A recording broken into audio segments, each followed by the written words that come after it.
Hi everyone, thanks for returning. Let's unravel another perplexing mystery. The case of Romina Celeste Núñez. Romina Celeste Núñez was born in 1990 in Asunción, the capital of Paraguay. She is the oldest of two daughters. After her parents' divorce at a young age, her mother, Miriam Rodriguez, single-handedly raised the girls. Despite her ex-husband's lack of financial support and interest in their daughters, Miriam worked several jobs to support her family financially. When she was still a schoolgirl, Romina got a job in order to help her mother and younger sister. At 17, she began a dating relationship with a man named Christopher. He pursues her romantically and they make plans for the future together. When Romina discovered she was pregnant, she informed Christopher. Rather than being supportive, he gave her a difficult choice. She had to decide between ending the pregnancy or breaking up with him. Romina was deeply hurt by Christopher's words, but she sought the advice of her parents. After their discussion, she decided to keep the child. Her main concern was that if she had an abortion at such a young age, she might never be able to become a mother again. Romina felt she had no other choice. Her lover, Christopher, ended all contact with Romina, never showing any interest in her or their child's future. At 18 years old, Romina gave birth to a son named Lucas. However, the arrival of the baby made their already difficult financial situation even worse. Money was scarce, and Romina's mother had to support both her daughter and her grandson. Desperate to improve their situation, Romina moved to Spain, hoping to find better job opportunities. However, in Paraguay, she struggled to find a decent job with good pay. She then reached out to her maternal aunt, who lived in Spain, and the aunt invited Romina to join her. Romina's aunt reassured her that settling in Europe, particularly in Spain, would be easier and offered more opportunities. Romina made a quick decision and packed her essentials. She bought a plane ticket to Spain and set off, leaving her 2-year-old son with her mother and younger sister temporarily. She planned to reunite with her son once she found a new home and a stable job. In the late summer of 2010, Romina flew to Madrid and then traveled to the nearby town of Alcobendas, where her aunt took her in. Romina quickly started looking for work and was lucky. She landed a job as a hotel administrator, earning a decent salary. She sent some of the money back home and used the rest to rent her own apartment, not wanting to be a burden to her relatives. It wasn't long before Romina met a man named Javier, with whom she had a passionate romance. Javier was also an immigrant, having left El Salvador a few years prior in search of a better life. He worked in construction and seemed like a good partner. Romina's situation became complicated when she became pregnant. Despite this, she and Javier tried to make their relationship work. However, after the birth of their son, they eventually broke up. The breakup left Romina in a difficult position as a single parent in a foreign country with no clear direction. Romina's aunt provided temporary support by letting her stay with her. A few months later, when her son was around 6 months old, she went back to work due to financial necessity. However, her life took another turn for the worse. Initially, she ignored her poor health, attributing it to stress and exhaustion. Eventually, she visited a doctor and was diagnosed with cancer. She underwent multiple rounds of chemotherapy, which caused significant physical changes, including hair loss and weight loss. Despite these challenges, she bravely battled the disease and eventually overcame it. Following her treatment, Romina made a quick recovery and continued to work. She used wigs to hide her hair loss. Romina believed she had overcome the toughest challenges and was now due for a happy time. After saving money, she planned a trip to Spain with her eldest son, mother, and younger sister. During the summer of 2017, Romina attended an event with friends and met a man named Raul Diaz. Raul Diaz makes a strong impression with his attractive appearance, stable career, and solid financial situation. Smitten by Romina's beauty, he asked mutual friends about her and showed interest. Romina also found Raul appealing and agreed to go on a date with him. Raul, nearly 15 years older than Romina, worked as a lead process engineer at a major energy company. He had 2 failed marriages and 2 teenage daughters from previous relationships. Despite their age difference and complicated pasts, Romina felt no intimidation. As a single mother raising sons from 2 previous relationships, Romina felt a connection with Raul. After their first date, the couple knew they were meant to be and didn't want to be apart. Romina was overjoyed, and her excitement was contagious as she shared her feelings with her friends. Raul showered her with thoughtful gestures daily, including surprise gifts, romantic getaways, and heartfelt compliments. She truly believed she had found her soulmate, someone who would love and accept her and her sons unconditionally. However, Romina bliss was short-lived as disturbing rumors about Raul began to surface. She heard that he had been abusive and cruel to his previous spouses, which ultimately led to the breakdown of both his marriages. Despite her concerns, Romina initially chose to disregard these rumors. Despite the significant age gap between them, and each having children from previous relationships, they decided to continue their relationship. Just 6 months into their relationship, they decided to cohabitate and settled into a luxurious villa on the beautiful island of Lanzarote in the Canary Islands. To Romina, this place was like a real heaven, but her happiness was short-lived. Raul, the man she once thought was her ideal partner, gradually became an brute and controlling man in the family.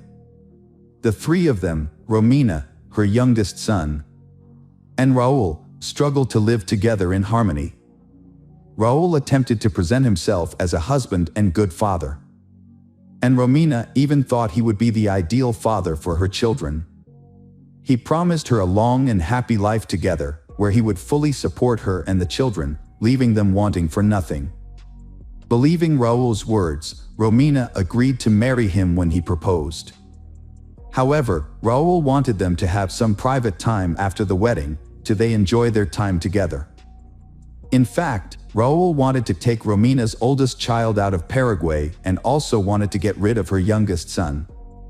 Romina trusted Raul, despite her friends' concerns about his unusual behavior. In June 2018, her fiancé, Raul, bought tickets for Romina and her child to travel to Paraguay, but purchased a return ticket only for the Romina. When Romina returned home, she told her mother and younger sister about Raul, but they were skeptical of his intentions, suspecting he might be trying to get rid of her child. This led to a disagreement between Romina and her loved ones. A few days later, Romina returned to Spain, she promising to return in the fall. Upon Romina's return, she was warmly welcomed and experienced 2 months of happiness with Raul.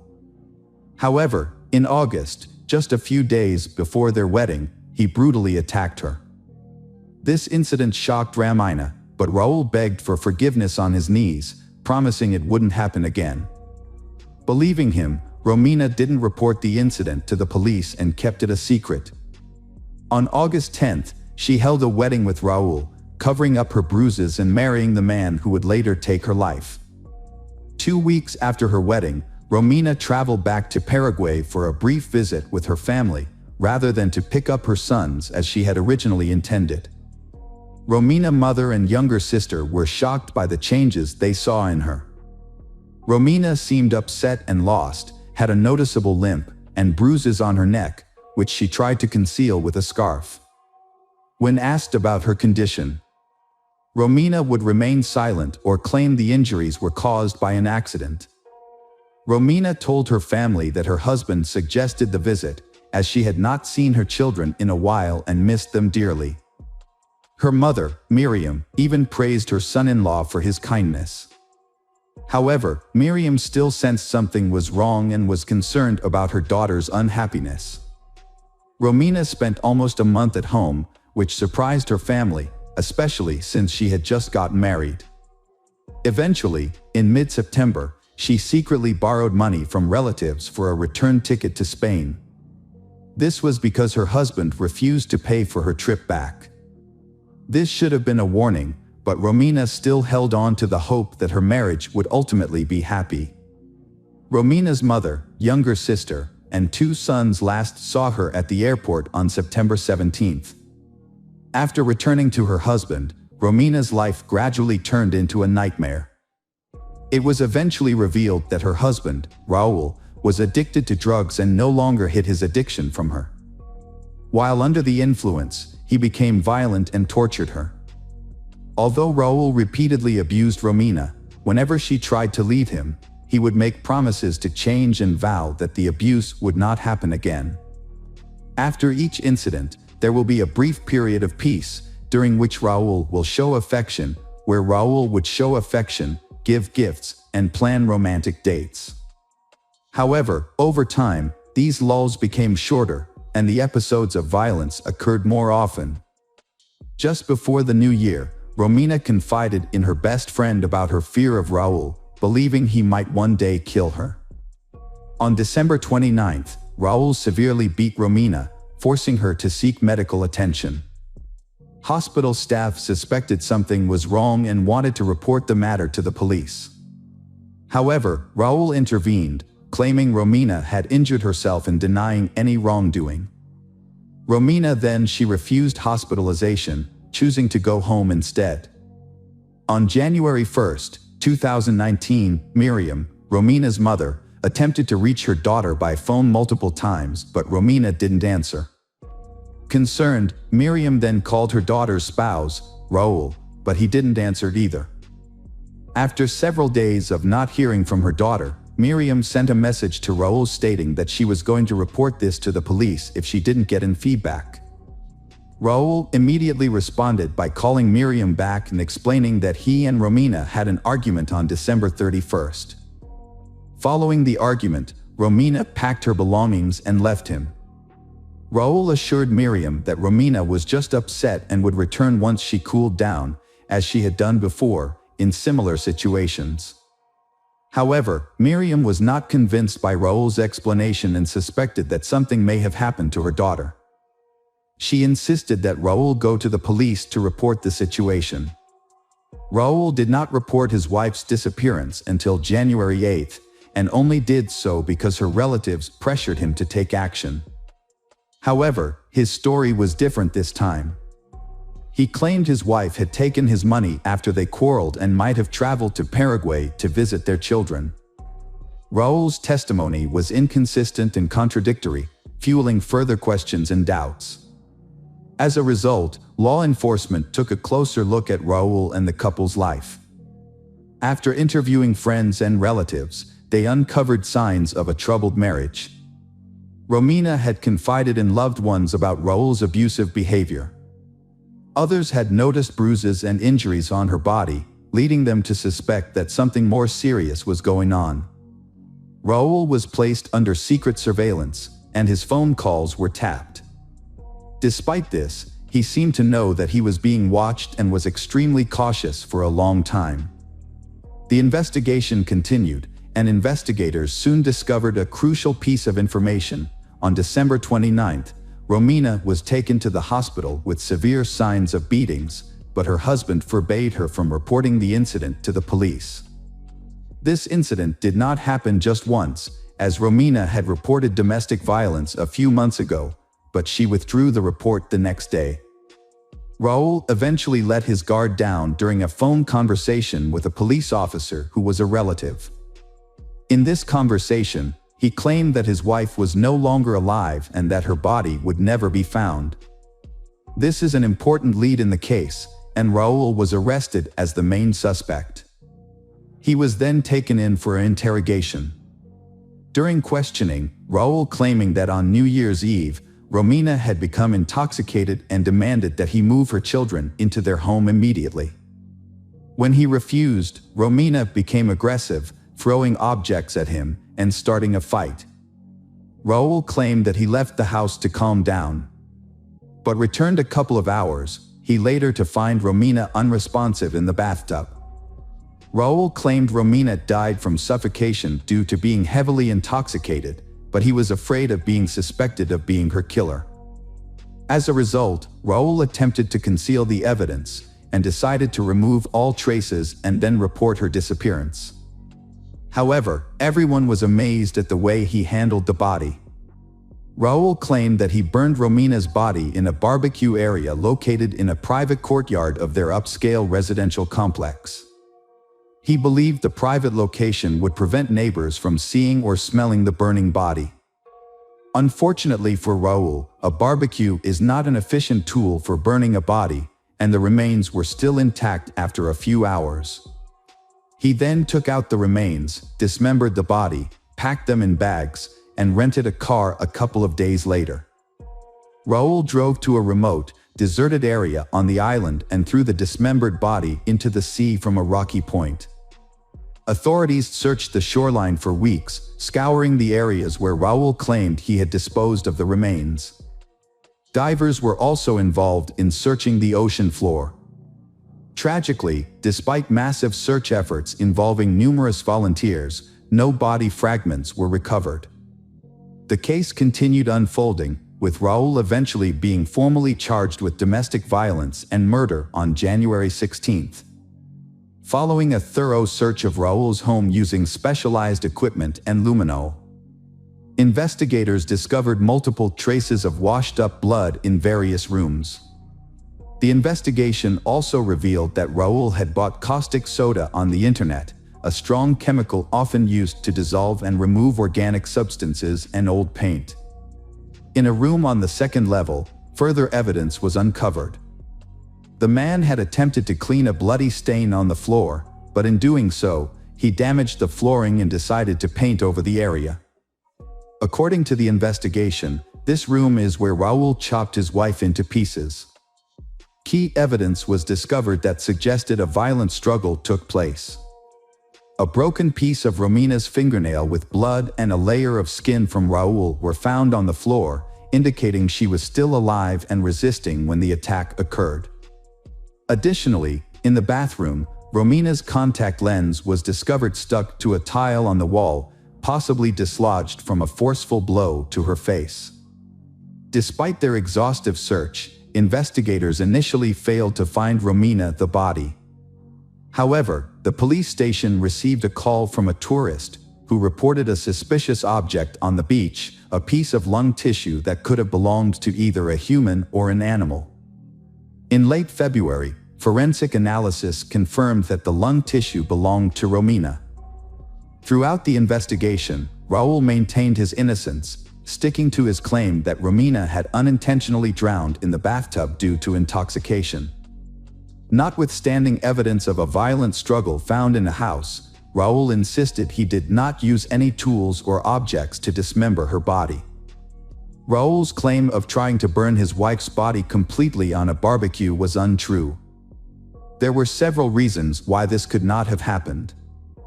Firstly, it would have been impossible for him to place his wife Romina's body on the barbecue in his yard. Secondly, even if he had been able to, the prolonged exposure to the fire would not have made the bones fragile enough for them to fall apart on their own without any tools. Additionally, in order to separate the lung from the body, it would have been necessary to open the chest, which could not be done with bare hands. Despite the investigation's proof, it was never determined exactly how Raul killed his wife. However, evidence of a struggle was found in the house, suggesting that he may have beaten her to death. It was clear that Raul had dismembered her body in the same room where he later repainted the floor to cover up the bloodstains. Raul's trial was repeatedly delayed. During this time, he changed lawyers several times. Eventually, due to overwhelming evidence, Raul admitted to accidentally killing his wife during a fight, contradicting his previous claim that he had found her dead in the bathtub. It wasn't until June 2023 that he was finally found guilty. However, Romina's loved ones felt the sentence was too lenient. Raul received a sentence of 12.5 years for involuntary manslaughter, 2 years for domestic violence, 1 year for the physical harm inflicted on Romina in December 2018. which resulted in her hospitalization and several months for physical abuse. The combined punishment for all the offenses was almost 16 years in prison. Raul is currently serving his sentence, but at the same time, he is trying to have the court's decision overturned by filing appeals. Hello friends, welcome to our channel. Today we're going to take a look at another horrible case with you. The case of Anna Walsh. Anna Luic, later known as Anna O'Neill, was born on April 18, 1983 in Belgrade, Serbia. She grew up in a cultured family with her younger sister. At the 5th Belgrade Gymnasium, Anna excelled as a standout student. She then attended Belgrade Research University, the most historic and expansive university in Serbia. Anna pursued foreign languages, earning a master's degree in French language and literature at 22. With her diploma, Anna sought a new chapter in the United States, fully supported by her family. In 2005, she settled in the US, aiming to further her education in hospitality management. She took administrative roles at prestigious hotels, including the Inn at Little Washington in Virginia. Anna's warm approach, sense of duty, and conflict resolution skills quickly earned her respect from peers and supervisors. Multilingual and charming, she formed connections easily. Beloved by colleagues and friends, Anna seized every chance to shine. She became a US citizen, retaining her Serbian nationality, and enjoyed a high income, investing in property and a car. Her travels further broadened her horizons, and her career flourished, leading to a promotion to senior manager. Anna's captivating qualities, including her intelligence, beauty, slender physique, and radiant smile, drew in numerous admirers. While working at the Wheatley Hotel in Lenox, Massachusetts, she met and fell in love with Marcus O'Neill, the hotel's head chef. Their romance ultimately led to their marriage in 2009, at which point Anna took her husband's last name. Born in July 1975 in Boston, Massachusetts, Brian Paul Walsh came from a prominent, wealthy, and respected family. As a young man, he would frequently borrow money from friends, only to fail to repay them. During his college years, he would invite friends to dine at upscale restaurants, then use various tactics to manipulate others into covering his share of the bill. Brian was estranged from his father, Dr. Thomas Walsh, for many years until the elder's death in 2018.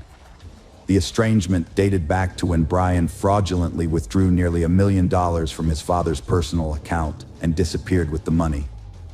Despite this, Dr. Walsh chose not to report the incident to the police and instead tried to persuade Brian to return the money voluntarily. However, when Brian refused, Dr. Walsh cut off all communication with him. By the time of the theft, Brian's parents had already divorced, and his father had started a new family. In response to Brian's actions, Dr. Walsh decided to remove him from his life and will. After Dr. Walsh's passing, Brian reappeared and filed a lawsuit claiming that the will was forged by the doctor's widow and younger children to deny him his rightful inheritance. However, Brian was unable to prove his claims and received no part of the estate. Those who knew Brian described him as greedy, malevolent, and cruel, with a tendency towards violence and a lack of emotional control. He often relied on force to achieve his goals and became dangerous during bouts of anger. In the late 2000s, Brian received treatment in a psychiatric clinic to address his rage issues, during which he was officially diagnosed with sociopathy. Brian and Anna first met in 2014 when Anna was working as a senior reservation manager at the Wheatley Hotel in Massachusetts. At the time, she was married to Marcus O'Neill, who was also employed at the hotel. Brian, who was a guest at the hotel, was immediately drawn to Anna's charm. Despite knowing she was already married, Brian continued to show her increasing attention, which eventually became insistent. Used to getting his way, Brian persisted in pursuing Anna, even after she rejected him. He managed to get her phone number and home address where she lived with her husband and began to harass them relentlessly. In 2015, the Anna were forced to seek police protection from Brian's constant harassment, which continued day and night. Brian would show up at Anna's workplace, call her at home, and send her messages, demanding she leave her husband for him.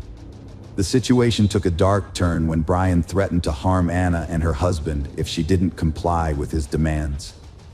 What triggered Anna's change of heart remains unclear, but a year after seeking police protection, she unexpectedly divorced her husband.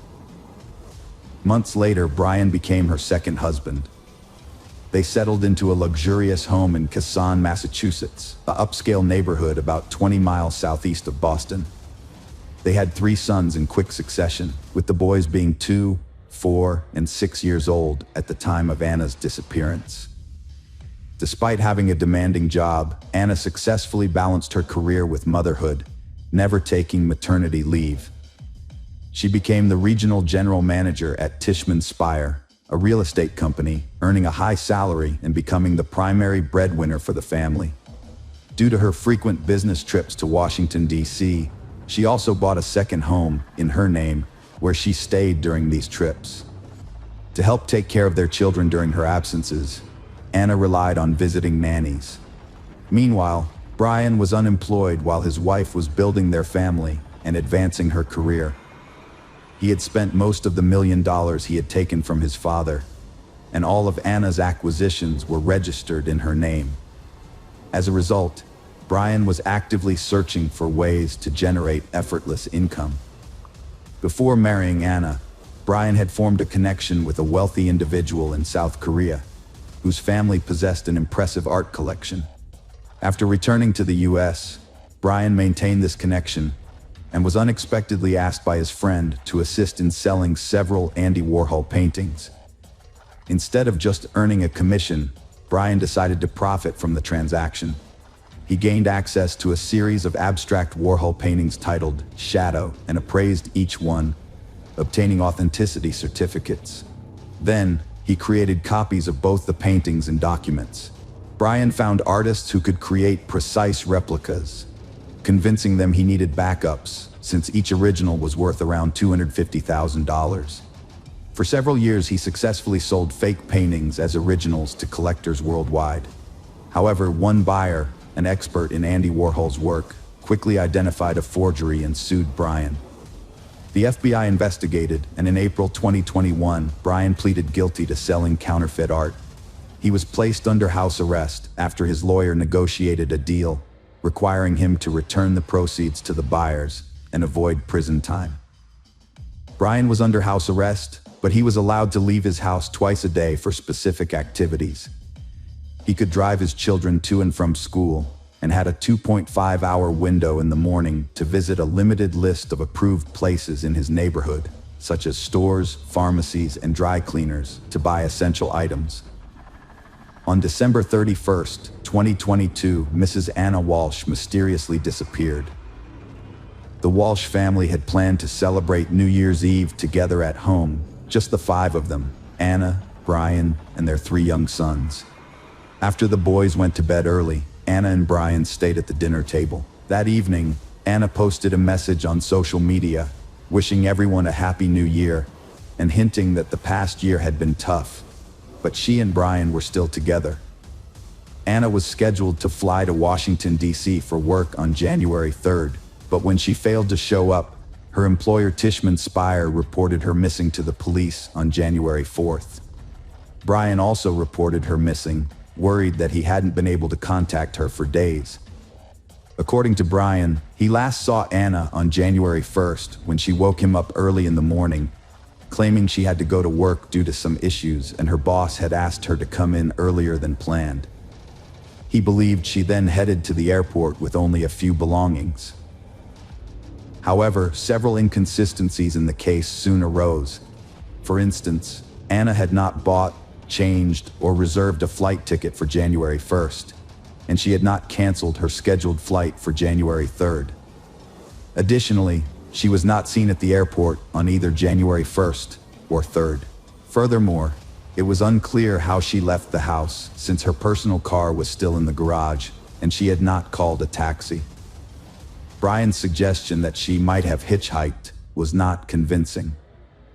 Brian's statements and behavior sparked numerous questions. His explanations were contradictory, and he didn't appear particularly concerned about the unfolding events. Despite being unable to contact the mother of his children for over 3 days, he only reported her missing on the 4th day, and only after her workplace called. From the start, Mr. Walsh was considered a prime suspect, yet law enforcement didn't have enough evidence to arrest him or obtain a warrant to search their family home. They conducted a limited inspection with the homeowner's permission, but it didn't yield any results. Brian claimed to have led a normal life during those 3 days, visiting usual stores and doing household chores. However, verifying his claims was challenging, as he often left the house without his phone, which he alleged was frequently taken by his older children to play games without his permission. On January 5th, the police issued a public appeal on TV, showing a photo of Anna and asking anyone who knew her whereabouts or what had happened to her to contact the authorities immediately. However, no one came forward with any information. The last time Anna had been in touch with anyone was on December 31st, when she made phone calls to her mother and sister. Her husband was the last person known to have seen her. Surveillance cameras in the neighborhood did not capture any footage of Anna on the morning of January 1st, making it seem as though she had never left her home. In contrast, her husband was recorded leaving and returning to their home several times, but it was impossible to determine where he had gone. His claim of visiting a supermarket was proven to be false, as his vehicle was not seen on any routes to the store, and he was not spotted inside. It wasn't until January 8th that Brian was arrested for making false statements and was taken in for questioning at the police station. His home was finally searched, and it was discovered that on January 1st, he had visited a hardware store in a different area, which was not on the list of approved locations he was allowed to visit while under house arrest. At the hardware store, Brian spent nearly $500 on a large quantity of cleaning supplies, including plastic sheeting, duct tape, a mop and bucket, and utility rags. He paid in cash, likely hoping to keep his visit secret. During a search of the Walsh family home, disturbing discoveries were made. Although the house appeared normal at first, with no signs of struggle or bloodstains, the basement told a different story. Law enforcement officers found smeared bloodstains everywhere, along with a bloodied knife and saw wrapped in towels, hidden among the clutter. Brian had previously admitted to visiting his mother's home on January 3rd, claiming he needed to help her with household tasks due to her poor health. However, after the grim discoveries in the basement, police suspected that Walsh may have disposed of evidence or parts of his deceased wife's body on his way there.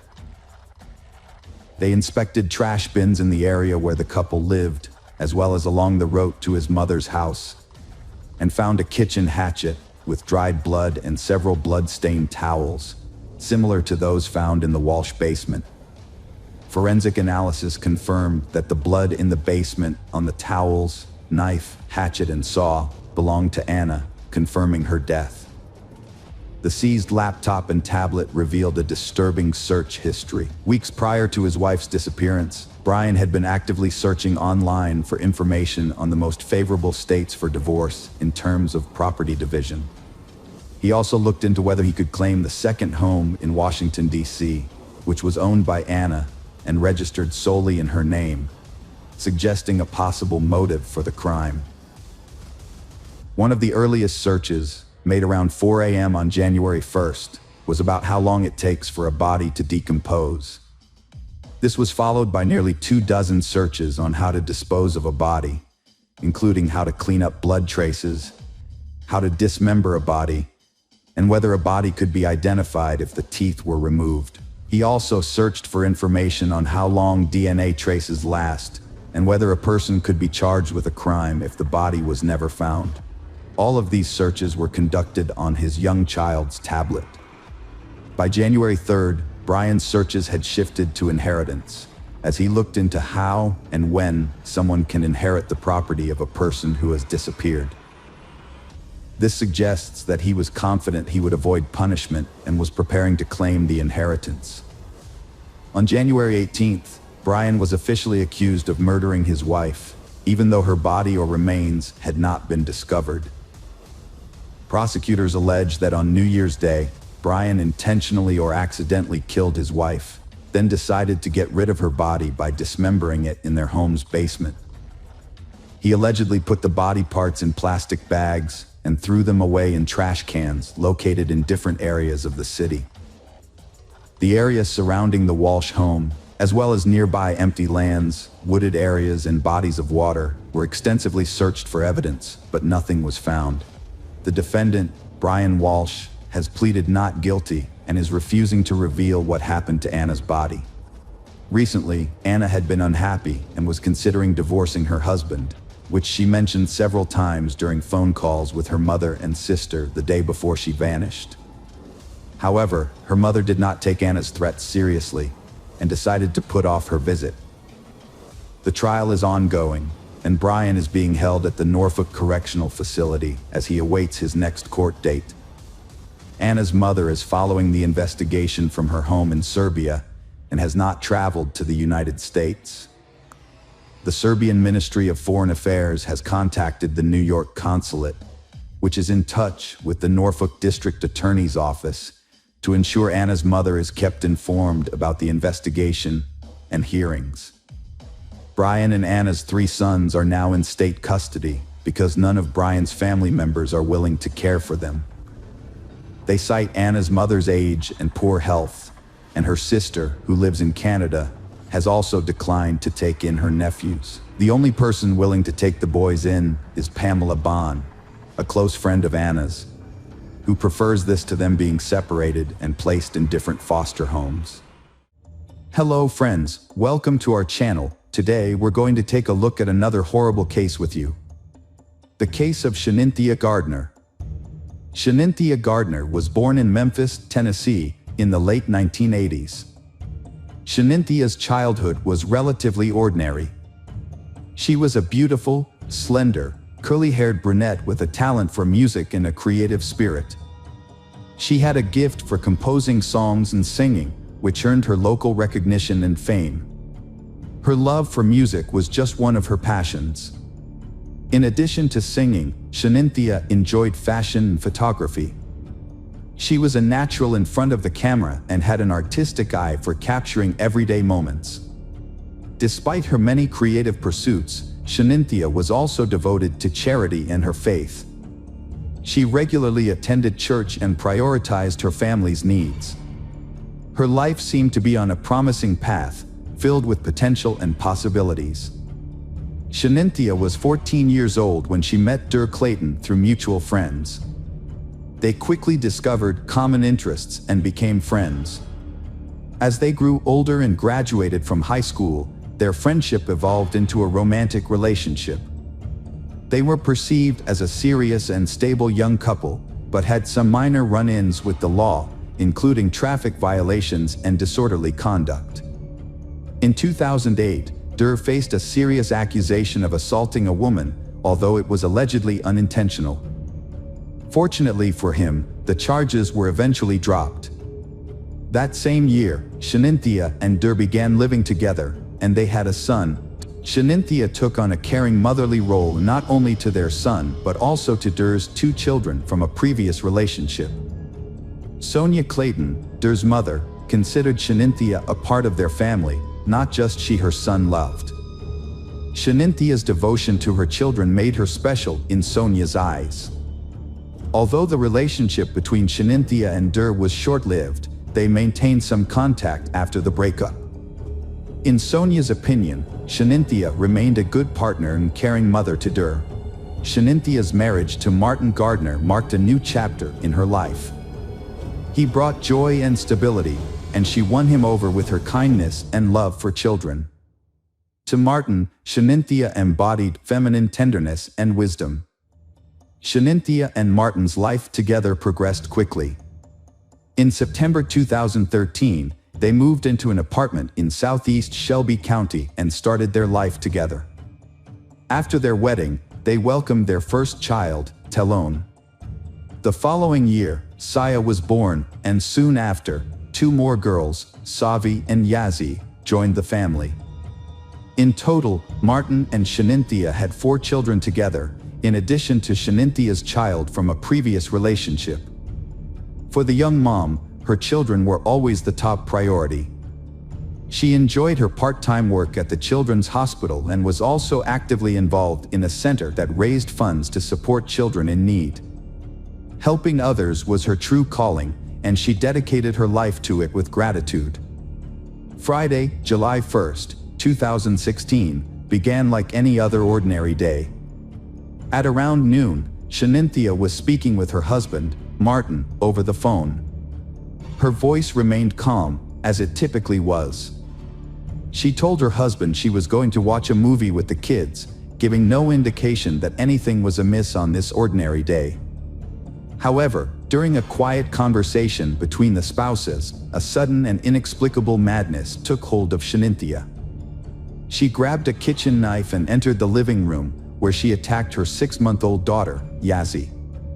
The defenseless baby was caught off guard and her life was brutally cut short by the person she trusted most. The eldest child, at just 7 years old, witnessed this horrific scene unfold before his eyes, unable to fully comprehend the tragedy. Panicked and desperate, he fled the house. Shanинthia pursued him, still armed with the knife, intent on continuing her rampage. She chased after Dur, but his terrified screams caught the attention of the neighbors. A couple of neighbors rushed outside after hearing screams and were met with a horrific scene that would haunt them. Shanинthia stopped attacking Dur when she realized she was being watched. However, the horror was far from over. Chania went back inside the house, where her children, Savi and Talon, were waiting. In a state of distress, she went upstairs to the bedroom where the younger children were, marking the end of their innocent lives. The witnesses quickly called emergency services, requesting help for Dur and his siblings. At that moment, no one could have predicted the tragic outcome that awaited the quiet neighborhood. When the sheriff's personnel arrived, they were confronted with a gruesome scene. Inside the house, they found 4 lifeless children, covered in blood. The sight was shocking. Shanинthia calmly called her husband, Martin, and confessed to killing their children. The house was now filled with blood and horror. The investigators had obtained a bloody knife. Chaplains and specialists were called in to provide support to Dur, who had endured unimaginable trauma and required immediate attention. The sheriff's department launched a major operation, cordoning off the apartment complex, including the golf area and country club. Shanинthia was taken into custody without bail, and her trial was swiftly scheduled for July 5th. Despite the heinous nature of her crimes, Shanинthia was still a mother and partner, someone who had once nurtured love, care, and joy. A friend of Shanинthia, Michelle Jaiman, actively defended Shanинthia on social media, countering the unjust accusations and emphasizing a key factor: postpartum depression. The case sparked discussions, with Dr. Joel Rissman, a psychiatrist at the University of Tennessee Medical Center, noting that mothers killing their children is rare and often linked to mental health problems. Dr. Rissman also highlighted the state's insufficient mental health funding, which frequently leaves families without vital support. Dr. Diane Barnes, a specialist in psychology and postpartum health, clarified the distinction between postpartum depression and postpartum psychosis. She emphasized that these are 2 separate conditions with distinct symptoms. Although the exact nature of Shaninthia's condition required further examination, Dr. Barnes expressed skepticism that a woman experiencing postpartum depression would commit such acts, instead suggesting psychosis as a more plausible explanation. Dur's father did not believe Shanинthia was guilty.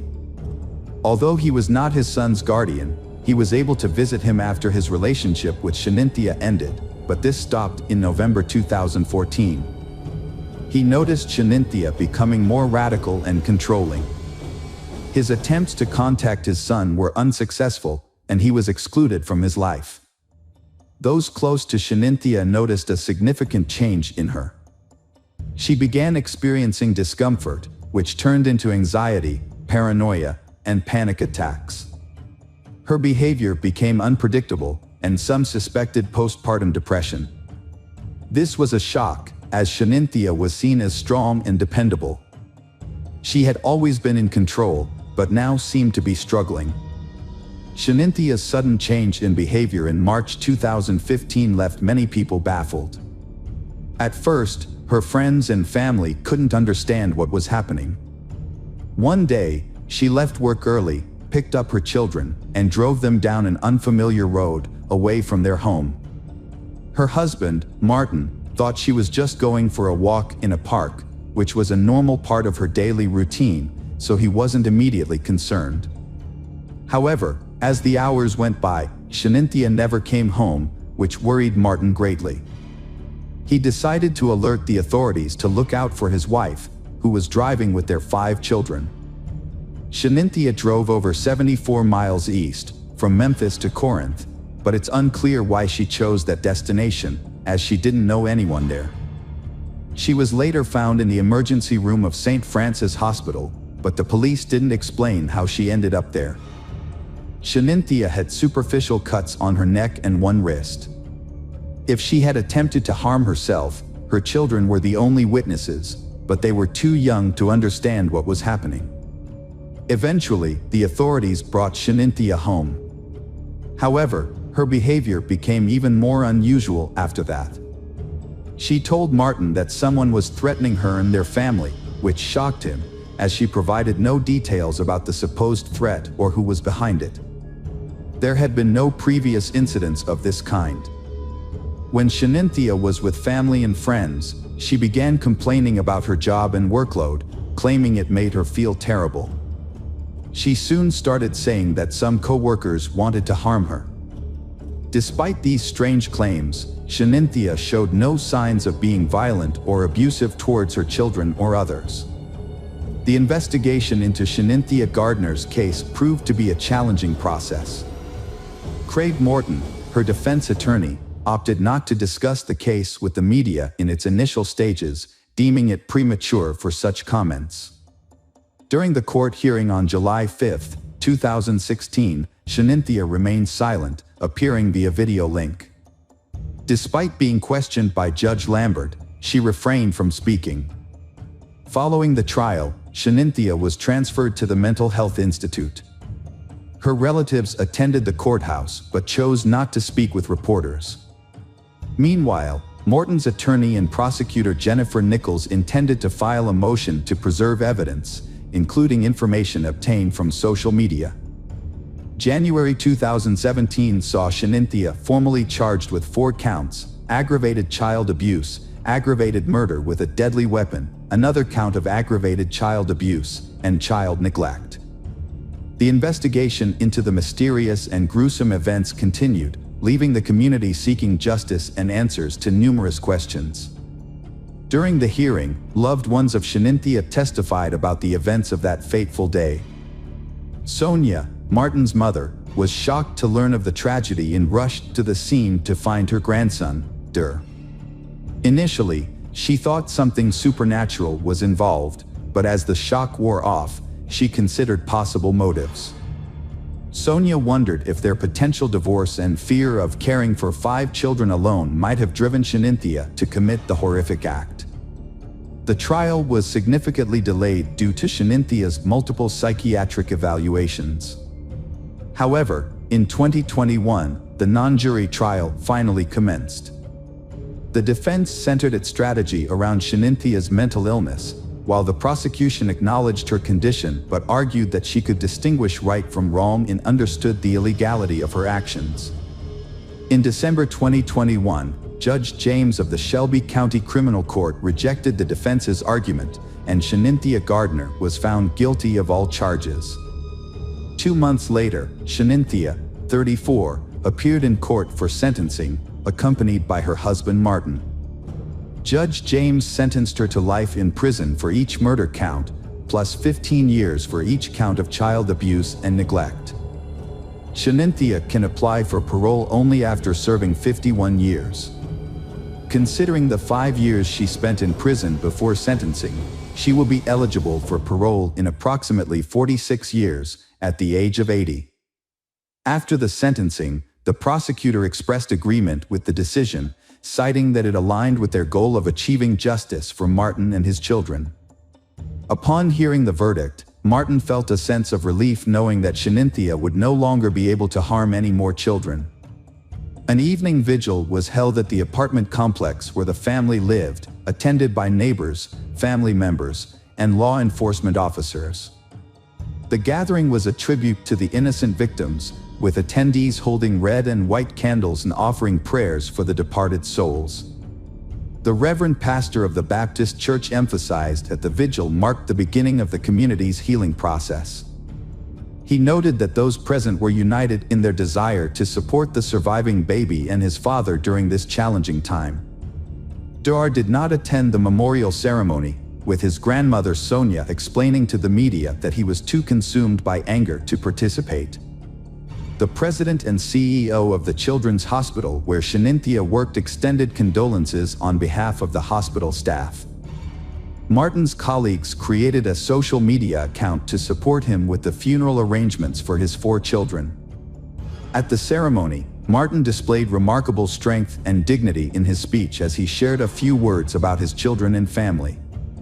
He concluded by emphasizing that his home was once filled with happiness when his children and Shenanthea were present, and that he would always cherish this memory. Hello friends, welcome to our channel. Today we're going to take a look at another horrible case with you, the case of Banaz Mahmoud. Banaz Mahmoud was born on December 16, 1985 in Iraq. She comes from an Iraqi Kurdish family with strong religious traditions. Her parents, Mahmoud Babakar Mahmoud and his wife, had 6 children, 1 son, Bahman, and 5 daughters, Baza, Beel, Han, Jaban, and Banaz. They lived in a rural tribal area in Iraqi Kurdistan, adhering to traditional values, especially regarding women's roles. In 1995, when Banaz was 10 years old, her family moved to the UK. However, this change in location did not alter their deeply held religious and traditional views. Despite being in a more liberal European country, the family continued to reject modern opinion and lived within their tight-knit religious community. At 17, Banaz was forced into a marriage with a man 10 years her senior, who had recently arrived from Iraq. He did not speak English and lacked basic literacy skills. Banaz having met her future husband only 3 times before the wedding.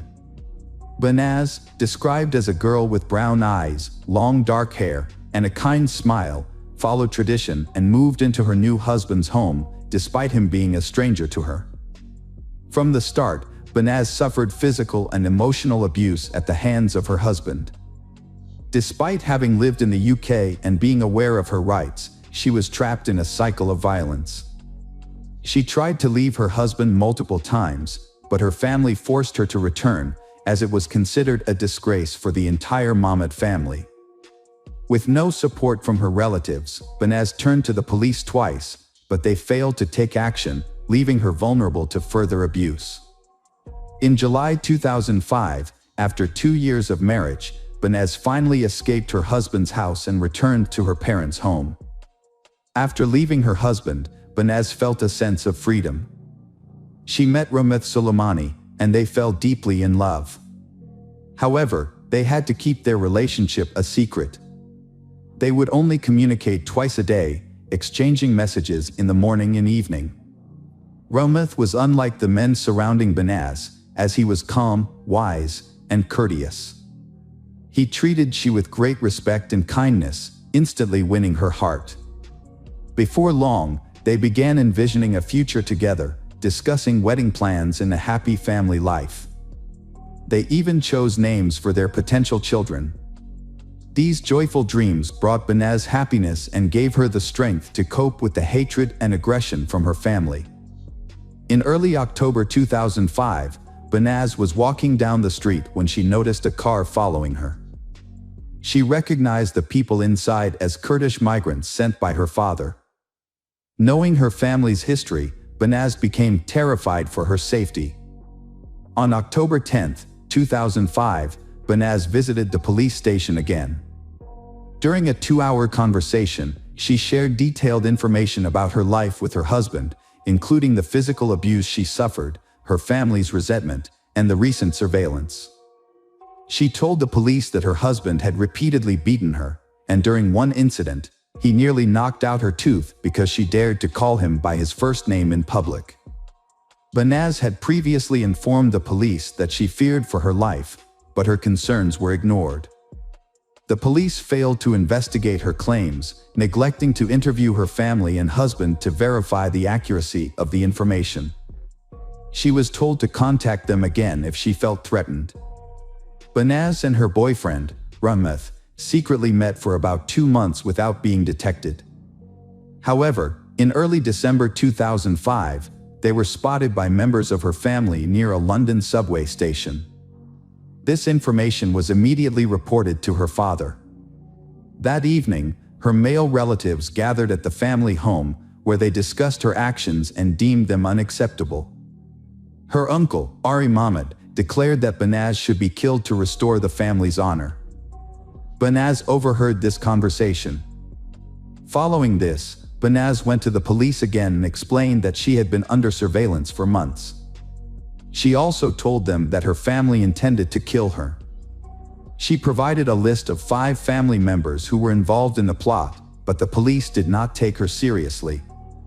A serious mistake was made, which led to Banaz's disappearance. To uncover her fate, investigators must untangle a complicated network of lies, violence, and disregard for the truth. 2 weeks later, Banaz's father deceives her into visiting a relative's house, promising to discuss her divorce. Upon arrival, he forces her to drink brandy and leaves her alone in a room with the TV on. As she turns around, she sees her father putting on rubber gloves and reaching for a rope. Realizing her life is in danger, Banaz rushes to the front door, but it's locked.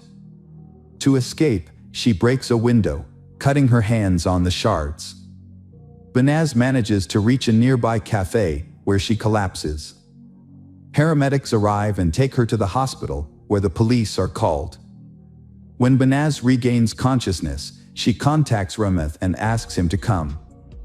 After being discharged from the hospital, Banaz moves in with Romina Soleimani.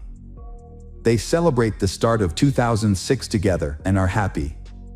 However, by mid-January, the Mahmoud family begins to pressure Banaz to return home, supposedly to mend their relationship and discuss her marriage to Romina. Banaz trusted her parents and agreed to return to her father's house, believing her mother would protect her if her father became violent. To be safe, Banaz went to the police station again and gave a full statement, including the names of people she thought might harm her. Despite her fears, she returned to her family home. On January 22, 2006, Romina was attacked by 3 men in the street who tried to force him into a car. He managed to fight back and reported the incident to the police. 2 days later, Romina and Banaz were due to give a statement at the police station, but Banaz failed to appear. Romina attempted to reach Banaz Mahmoud, but lost contact with her after she vanished upon returning to her family's residence. Romina, who had been in constant touch with Banaz, grew increasingly worried and filed a missing persons report with the police. After numerous appeals, the police finally took action. The disappearance of Banaz Mahmoud sparked an investigation led by the Homicide and Serious Crime Directorate, with Chief Inspector Caroline Good at the helm. Initially, it was suspected that Banaz was being held captive in a house within the community. To locate her, Inspector Good organized an extensive search of linked to the Mahmoud family. Banaz's father, uncle, and ex-husband were brought in for questioning as suspects. The police also began searching for 3 other men listed by Banaz in December 2005, Omar Hussein, Muhammad Ali, and Mohammed Hama, all of whom were her cousins. However, when the police searched the neighborhood and tried to question her family members, and the family refused to cooperate with the investigation into her disappearance. Police found no photos of Banaz at her family's home, and her family's complete lack of concern shocked officers. Caroline Good then focused on 30 individuals, all of whom were arrested and questioned. During the investigation, over 20 vehicles and 300 cell phones were seized from those involved. Every person questioned attempted to hinder the investigation, providing conflicting accounts of Benaz's whereabouts. Some claimed to have seen her after she went missing, while others, including her mother, refused to cooperate with the police. Some even suggested she was in hiding. Realizing that no one would cooperate voluntarily, Caroline Good obtained permission to bug the cells of those arrested. At that point, Benaz's father, her uncle, and Mohammed Hama remained in police custody. 2 other men under investigation had managed to escape to Iraq. The detectives were horrified when they received the initial wiretap results. Not only did the 3 arrested men show no remorse, but they also took pleasure in recounting the details of Benaz's death. Their conversations revealed that on January 23, the Mahmoud family intentionally left their home, allowing Omar Hussein and Hama to enter.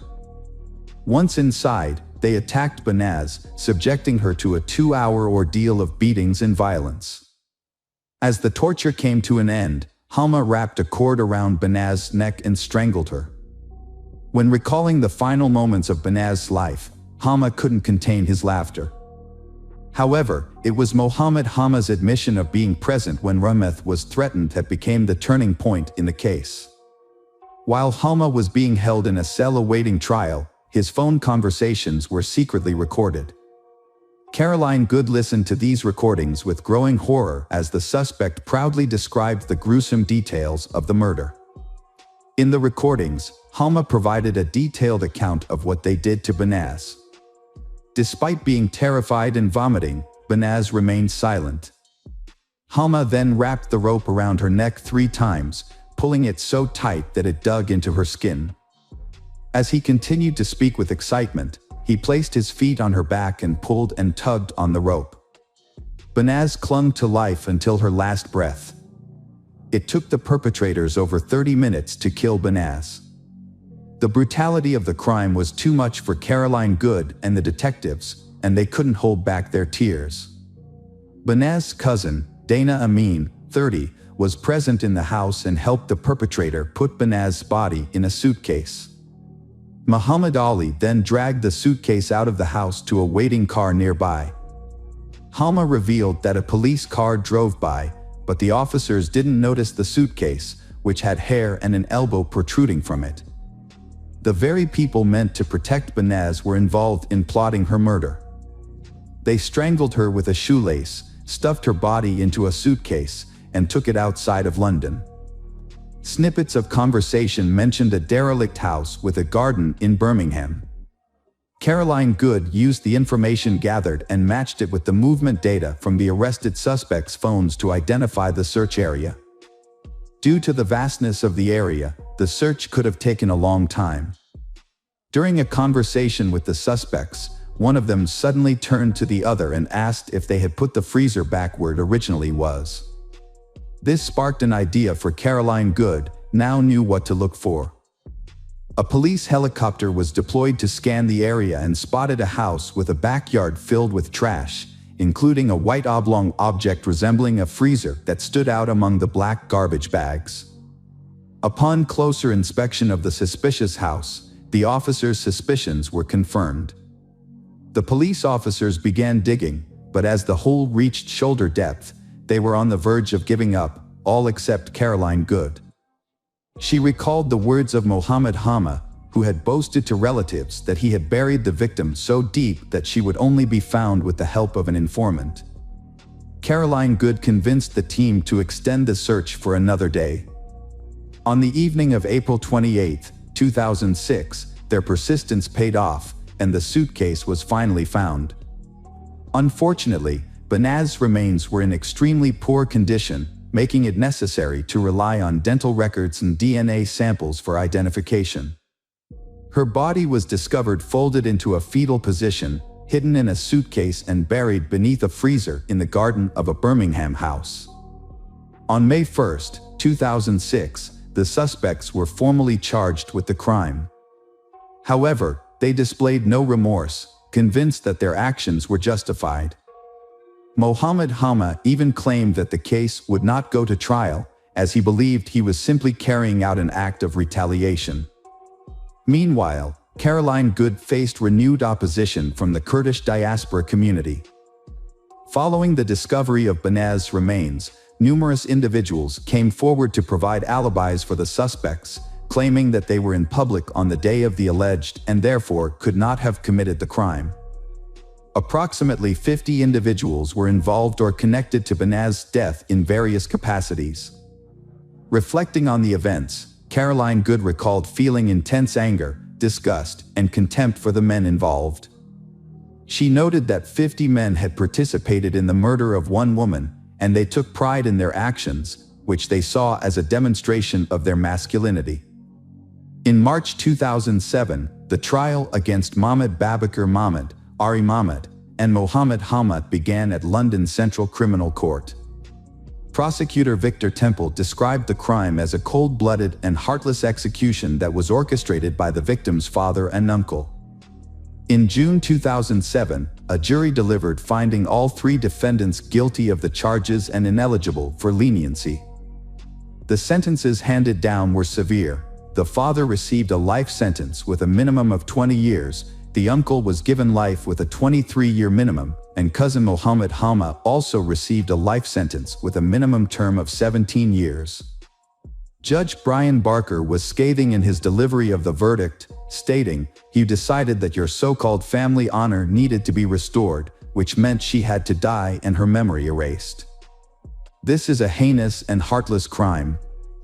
What kind of honor is it when a father prioritizes his social status over the life of his own child?" A mere 4 months after the trio's conviction, London police were informed that Muhammad Ali had been arrested in Iraq for a crime committed against a young boy. Muhammad Ali had taken his own life. Omar Hussein, the last of the 5 perpetrators, had been hiding in rural Iraq, attempting to avoid public detection. However, in December 2009, he was shot in the leg during an altercation with one of his brothers and required medical attention. Upon arriving at the hospital, police were notified and subsequently arrested him. Initially, Omar Hussein denied being in London in 2005, thereby claiming innocence in Banaz's death. But UK Social Security records revealed that he had been receiving refugee benefits during that time, contradicting his statement. The court ultimately sentenced him to life imprisonment with a minimum term of 21 years. Dana Amin was given an 8 years prison sentence for his role in disposing of Banaz Mahmoud's body and hindering the investigation. A recorded interview with Banaz at a police station implicated her family in the crime.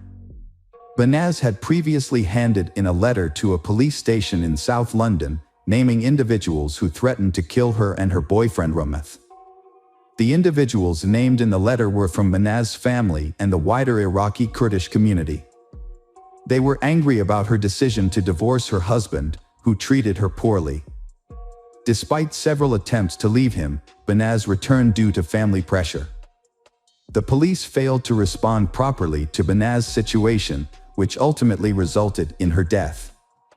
However, this case prompted significant changes in how honor-related cases are handled. An inquiry into police misconduct was launched after Banaz's death, and an independent commission investigated 9 police officers for their inadequate response to her allegations. 7 officers received reprimands, and 2 were dismissed.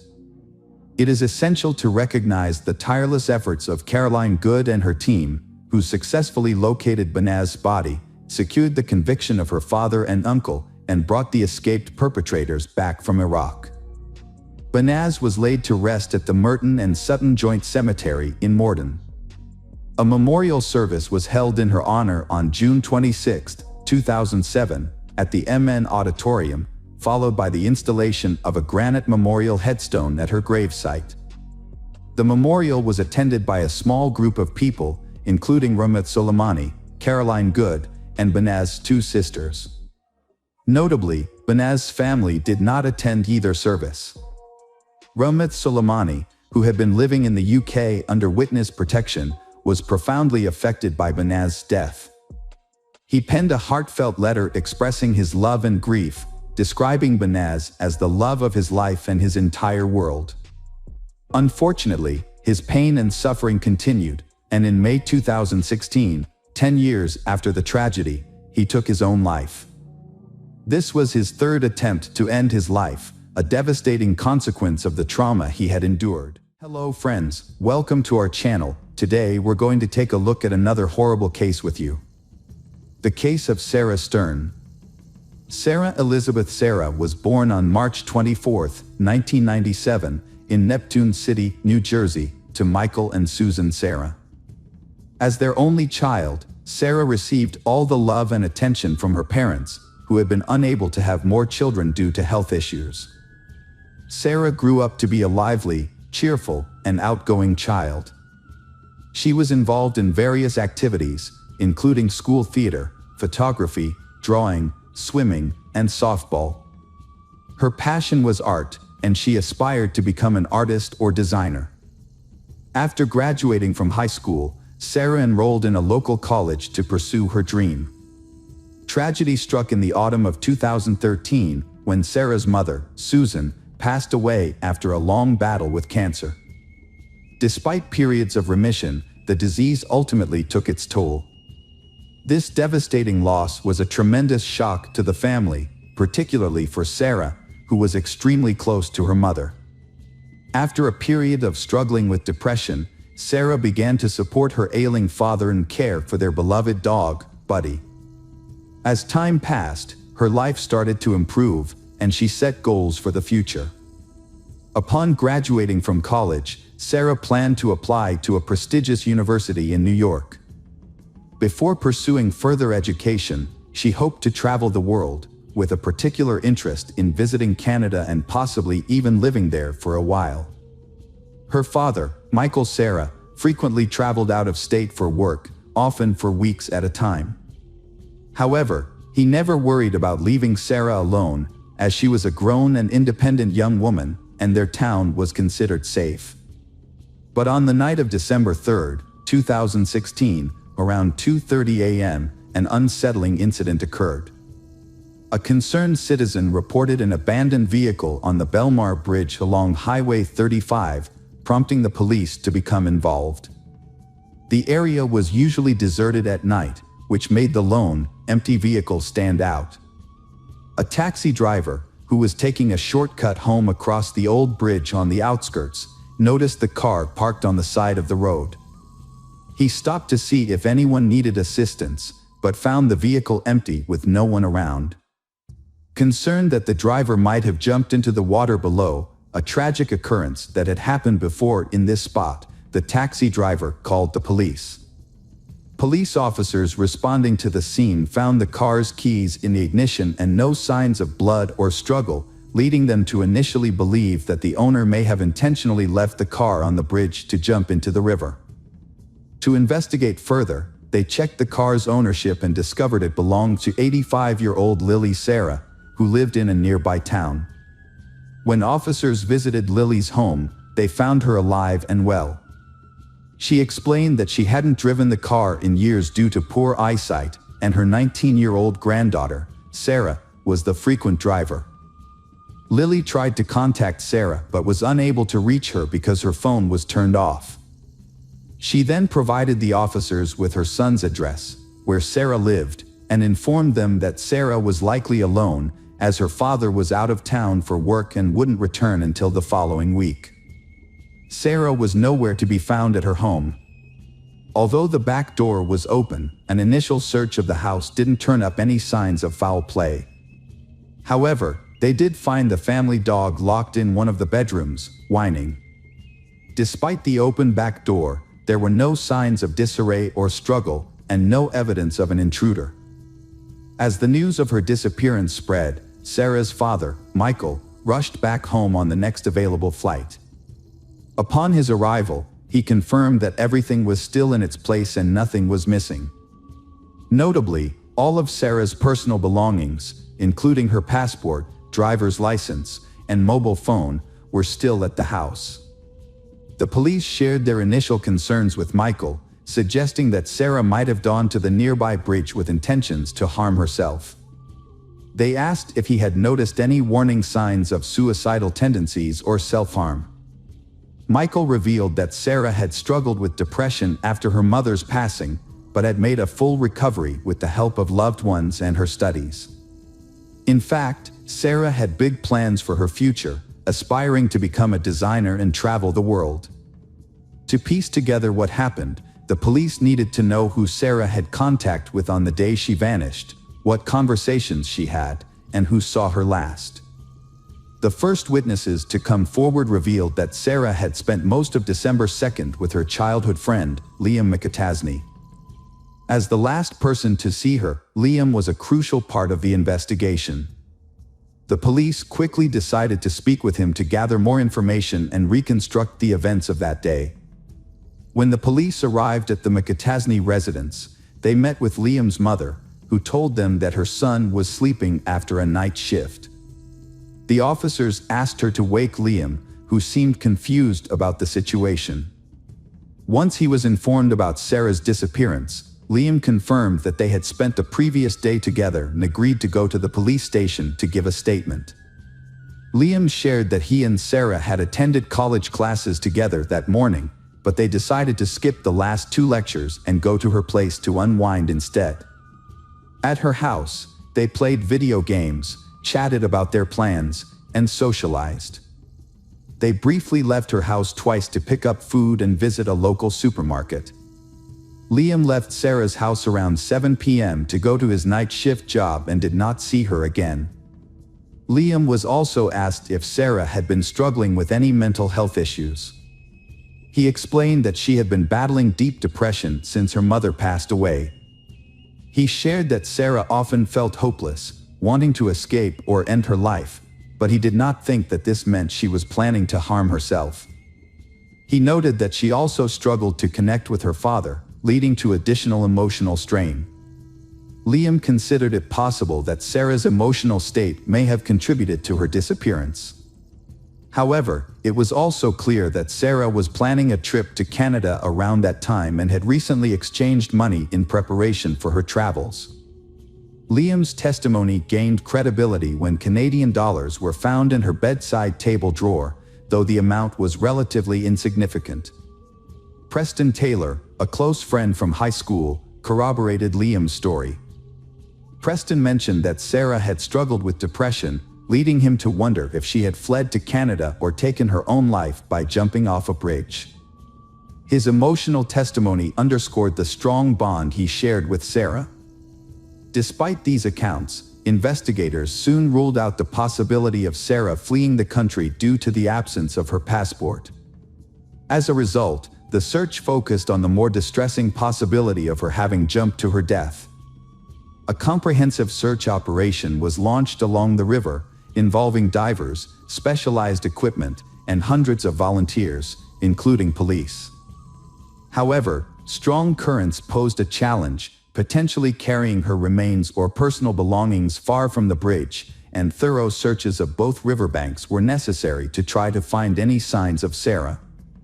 Among the volunteers searching for Sarah were her friends Liam and Preston. Despite their efforts, the search yielded nothing, prompting law enforcement to re-question those closest to Sarah. It was during this process that discrepancies in their accounts began to emerge. Sarah's friends and classmates described her as a happy and carefree person, with no signs of depression or problems with her father, whom she often spoke about affectionately. However, Liam and Preston's behavior after Sarah's disappearance raised eyebrows. They initially acted as if they had lost a loved one, gaining sympathy from many. But over time, their behavior seemed increasingly insincere, as if they were performing for an audience. The fact that Liam and Preston had only recently become close, about a month before Sarah's disappearance, raised suspicions and led the police to re-question them. Liam was visibly shaken when he was brought in for further questioning. The investigator asked him about his relationship with Sarah and Preston, and Liam explained that the 3 of them had grown up together on the same street and attended the same school. They were extremely close, sharing their deepest secrets and dreams with each other. Preston had even taken Sarah to prom, but they had never been romantically involved. Liam clarified that his relationship with Sarah was more than just friendship. He considered her like a sister. They had even listed each other as siblings on social media. Sarah had confided in Liam about her family, telling him that her mother had left her a significant amount of money in a safety deposit box at the bank. Sarah didn't trust her father, who claimed a right to the money, so she planned to retrieve it soon and move to Canada. However, when the investigator shared this information with Michael, Sarah's father, he provided a conflicting account. According to Michael, his wife had been saving money for Sarah's future since her birth, setting aside funds for education, a wedding, or a down payment on a house. The money had been stored at home in a shoebox, containing old and worn-out bills, but no one had thought much of it at the time. After Sarah's mother passed away, her father gave her a large sum of money, which he advised her to put in the bank. Sarah took his advice, dividing the money between her checking account for everyday expenses and a safe deposit box for the rest. She intended to use the money for graduate school and travel. Michael claimed he wasn't interested in the money for himself. When investigators discovered that Sarah had access to a significant amount of money, they began to suspect that her disappearance might be related to her finances. They decided to look into her financial transactions, including her bank account and safe deposit box. Their investigation revealed that Sarah had withdrawn a large amount of cash from an ATM just a few days before she disappeared, and had also accessed her safe deposit box at the bank around the same time.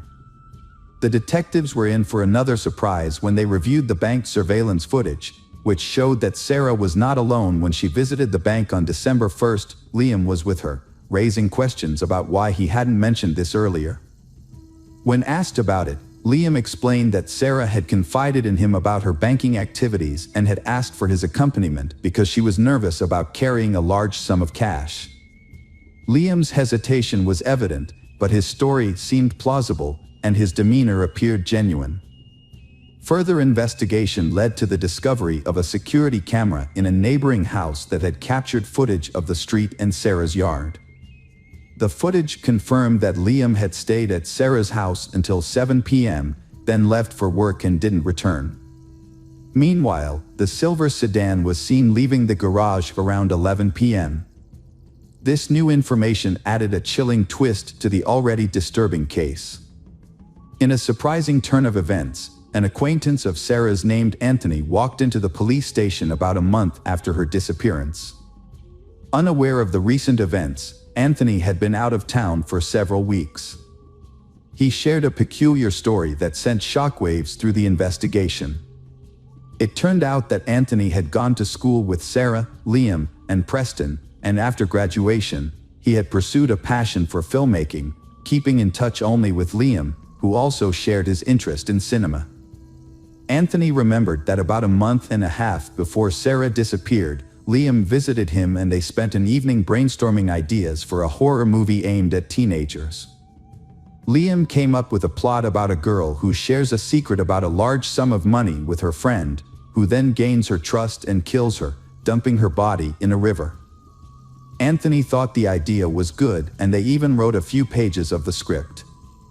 After that, Anthony moved on to another project and forgot about the story. He then left town to work on a film as a camera assistant. When he returned, Liam unexpectedly called him and asked if the police had contacted Anthony. Anthony was surprised and had not heard that Sarah was missing, so he decided to go to the police. After hearing a new witness's testimony, the police asked Anthony to try to get Liam to confess by drawing him into a conversation. Anthony agreed and a plan was set in motion. He would invite Liam to work on a project that required renting expensive camera equipment, which they would pretend they couldn't afford. Liam had ambitions of being in a movie, so the police thought he would likely jump at the chance to make his dream a reality, especially if it meant using the money he had taken from Sarah. They decided to test him by setting up a sting operation. Anthony, a friend of Liam's, was asked to pretend to have connections in the film industry and offer him a deal. Anthony met with Liam and suggested they discuss the details in person. Unbeknownst to Liam, a hidden camera had been installed in Anthony's car to capture any incriminating evidence. When Liam got into the car, he looked around nervously, as if he suspected something was off. He then handed Anthony an envelope containing $2,000 in cash and asked if it was enough to rent the equipment they would need for the movie. Anthony agreed, and then asked Liam where he had gotten the old bills. Liam hesitated before admitting that the money belonged to Sarah, and that he and his friend Preston had taken it from her house because, in his words, the dead don't need it. Although Liam didn't provide any further details, his admission was enough for the police to arrest him and his friend Preston on suspicion of a crime. Preston, Liam's accomplice, quickly began cooperating with the authorities and struck a deal with the prosecution. He told them that he hadn't directly participated in the crime, but had helped Liam cover his tracks and get rid of Sarah's body. According to Preston, Liam started plotting to take Sarah's money as soon as he found out about it. Sarah had kept her inheritance a secret, even from her closest friend, for a long time. However, when she began making serious plans for a trip to Canada, Liam asked her how she intended to pay for it, and she revealed that she had inherited a sum of money from her mother. Liam then persuaded her that it would be safer to store the money in a home safe rather than a bank vault, and he urged her to withdraw the cash. Liam, determined to carry out his plan, waited for the perfect opportunity while Sarah's father was away on a business trip. He enlisted the help of his friend Preston, promising him $25,000 in exchange for his assistance. Liam had Sarah withdraw a large sum of money from the ATM, but didn't check the exact amount. They spent the next day together, waiting for the right moment to strike. When the time came, Liam separated Sarah from her dog by locking it in another room, then approached Sarah from behind and attempted to strangle her. However, the crime proved more difficult than Liam anticipated. Sarah, being physically strong and athletic, resisted fiercely, resulting in an intense struggle until she eventually lost consciousness. But despite his best efforts, Liam was unable to determine whether she had truly succumbed. Sarah continued to show signs of life, leaving Liam to prolong his efforts to ensure her demise. This took nearly 30 minutes.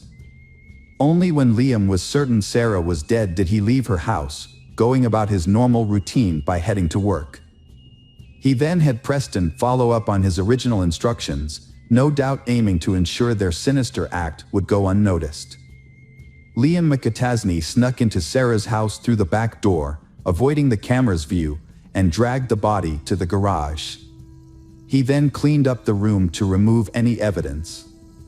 A couple of hours later, he returned to the house, took a small safe from Sarah's room, and placed the body in the car. Liam drove away carefully to avoid being caught on the neighbor's camera. He met Preston at a bridge, where they transferred the body to Preston's car and then disposed of it in a nearby river.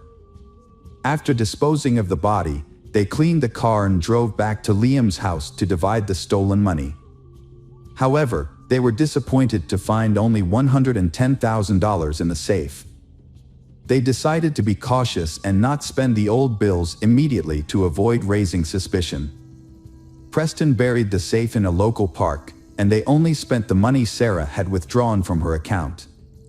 During the trial, Preston confessed to the crime, but Liam denied any involvement and tried to shift the blame to his friend. Liam's lawyer also claimed his client was innocent, suggesting that Preston acted alone. The case was complicated by the fact that Sarah's body was never found. When police searched Liam's house, they found a small key that fit the buried safe, which was identified by Preston as evidence of Liam's guilt. The trial of Liam McAtasney lasted over 2 years. Despite the fact that Sarah Stern's body was never found, the evidence presented in court proved McAtasney's guilt. This evidence included a script he had written months before the crime, a key to a safe found in his home, incriminating statements he made in a car, and old bills he had given to someone. Furthermore, fingerprints belonging to Liam and his accomplice, Preston Taylor, were found inside the safe. A co-worker of Liam's also testified that he had been absent from work for a few hours on the night of the crime and had asked someone to cover for him. As a result of the trial, Liam was sentenced to life in prison without the possibility of parole. Preston, who had not directly participated in the crime, received an 18-year sentence for obstructing justice and hindering the investigation. Preston will be eligible for parole in 15 years. Unfortunately, Sarah Stern's body has still not been found.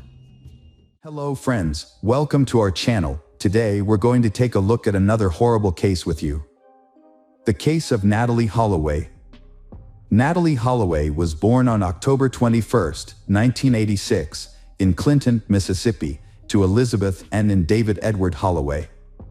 Her parents had a loving relationship that began in their youth, but after 13 years of marriage, they divorced due to the stresses of domestic life. Following the divorce, Natalee and her brother Matthew lived with their mother, who continued to receive emotional and financial support from their father.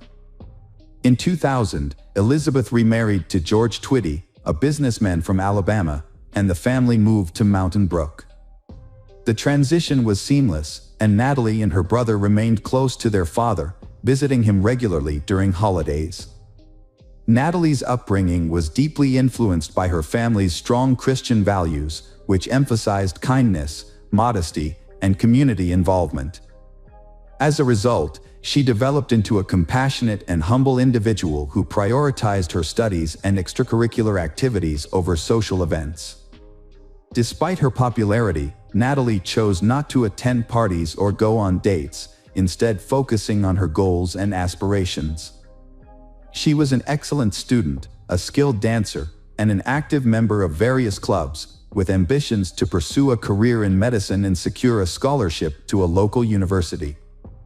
On May 26, 2005, Natalee joined 123 other students and 7 chaperones on a trip to a beautiful Aruba island.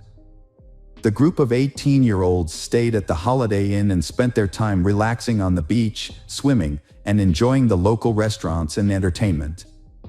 They made the most of their trip, dancing into the early hours of the morning. On the night of May 29th to 30th, Natalee was initially acting normally and socializing while sober.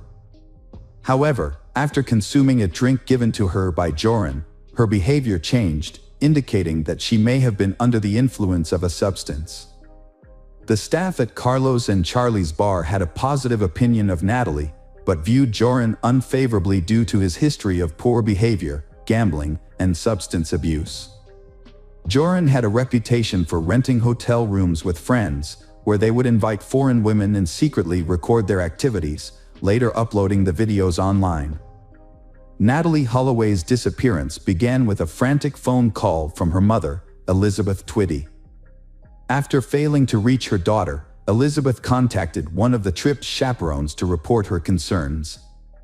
Elizabeth's instincts told her something was wrong, as Natalee was a responsible and punctual person who always stayed in touch. When Natalee didn't return to the airport with the rest of the group on May 30th, Elizabeth's worst fears were confirmed. Her belongings, including her phone and passport, were still at the hotel, but Natalee was nowhere to be found. Elizabeth and her husband quickly flew to Aruba to search for their missing daughter. When Elizabeth arrived in Aruba, she discovered more about Natalee's disappearance than the police had. Unfortunately, the authorities didn't seem to be in a hurry to investigate and initially disregarded Elizabeth's concerns. This type of case isn't unusual in Aruba, and the police appeared to be taking it lightly. They implied that it was common for tourists to miss their flights or lose track of their group, and that Natalee was probably just having fun, drinking, or socializing with new people. Natalee's last known whereabouts were on May 30th at around 1:30 a.m., when she left a bar with a man named Van der Sloot. They got into a car with 2 other young men, and that's the last time she was seen. Natalee and her friends had been spending time at the notorious Carlos and Charlie's nightclub and casino. On one of those nights, she met a 17-year-old local named Joran, who offered to buy her a drink. He then invited her to visit a lighthouse and see sharks in the area. As they left the club, a silver Honda car driven by the Deepak Kalpoe brothers was waiting for them. Elizabeth contacted the police for a second time 4 hours later, and this time she shared some concerning information. As a result, the 3 individuals were detained. Van der Sloot initially claimed he didn't know Natalie, but eventually admitted he had left the bar with her. According to him, they spent some time driving around, stopped by the beach, and later dropped Natalie off near her hotel. Deepak Kalpoe brothers, 18, and the 21-year-old, confirmed Van der Sloot's story. It's worth noting that the 3 were questioned together by the police, an approach that seems questionable from a law enforcement perspective. Later on, they altered their statements multiple times. Despite his questionable behavior, Joran was never held accountable for his actions. None of the charges against him went to court. It was later discovered that Joran's father, Paulus van der Sloot, was a well-known lawyer who was seeking a judgeship. Apparently, corruption was prevalent in Aruba, allowing individuals like Joran to avoid accountability for their actions. As the investigation continued, David Holloway, Natalie's father, arrived in Aruba and joined the search efforts, which were led by his ex-wife and journalists. As public pressure mounted, it was discovered that the hotel's surveillance cameras did not capture the suspect's car, and there was no footage of Natalie entering the building on May 30th. This revelation contradicted the statements of Joran and the Kalpoe brothers, who were subsequently called in for questioning again. During this second round of questioning, one of the Kalpoe brothers unexpectedly changed his story, claiming that he had dropped Natalie off at a location before reaching the hotel, which was not covered by surveillance cameras.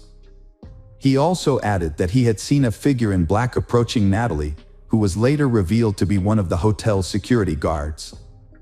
On June 5th, investigators took into custody the hotel security staff who were working the night Natalie disappeared. 4 days later, on June 9th, detectives arrested 3 people, including 2 of the Kalpoe brothers, due to suspicious circumstances. While in jail, one of the security guards learned something important from the Kalpoe brothers. Satish admitted that he and his brother Deepak had lied to protect their friend Joran. In reality, they had left Joran alone with Natalie on the beach and had gone their separate ways. The security guards were released on June 13th. A few days later, on June 17th, police detained Steve Gregory Cruz, a DJ who had worked on yacht parties, because they suspected he might be involved in Natalie's disappearance. On June 22nd, Paulus van der Sloot, Joran's father, was questioned and detained by police, but he was released on June 26th along with Steve Cruz because there was not enough evidence. Joran later changed his story again, this time blaming the Kalpoe brothers for Natalie's disappearance.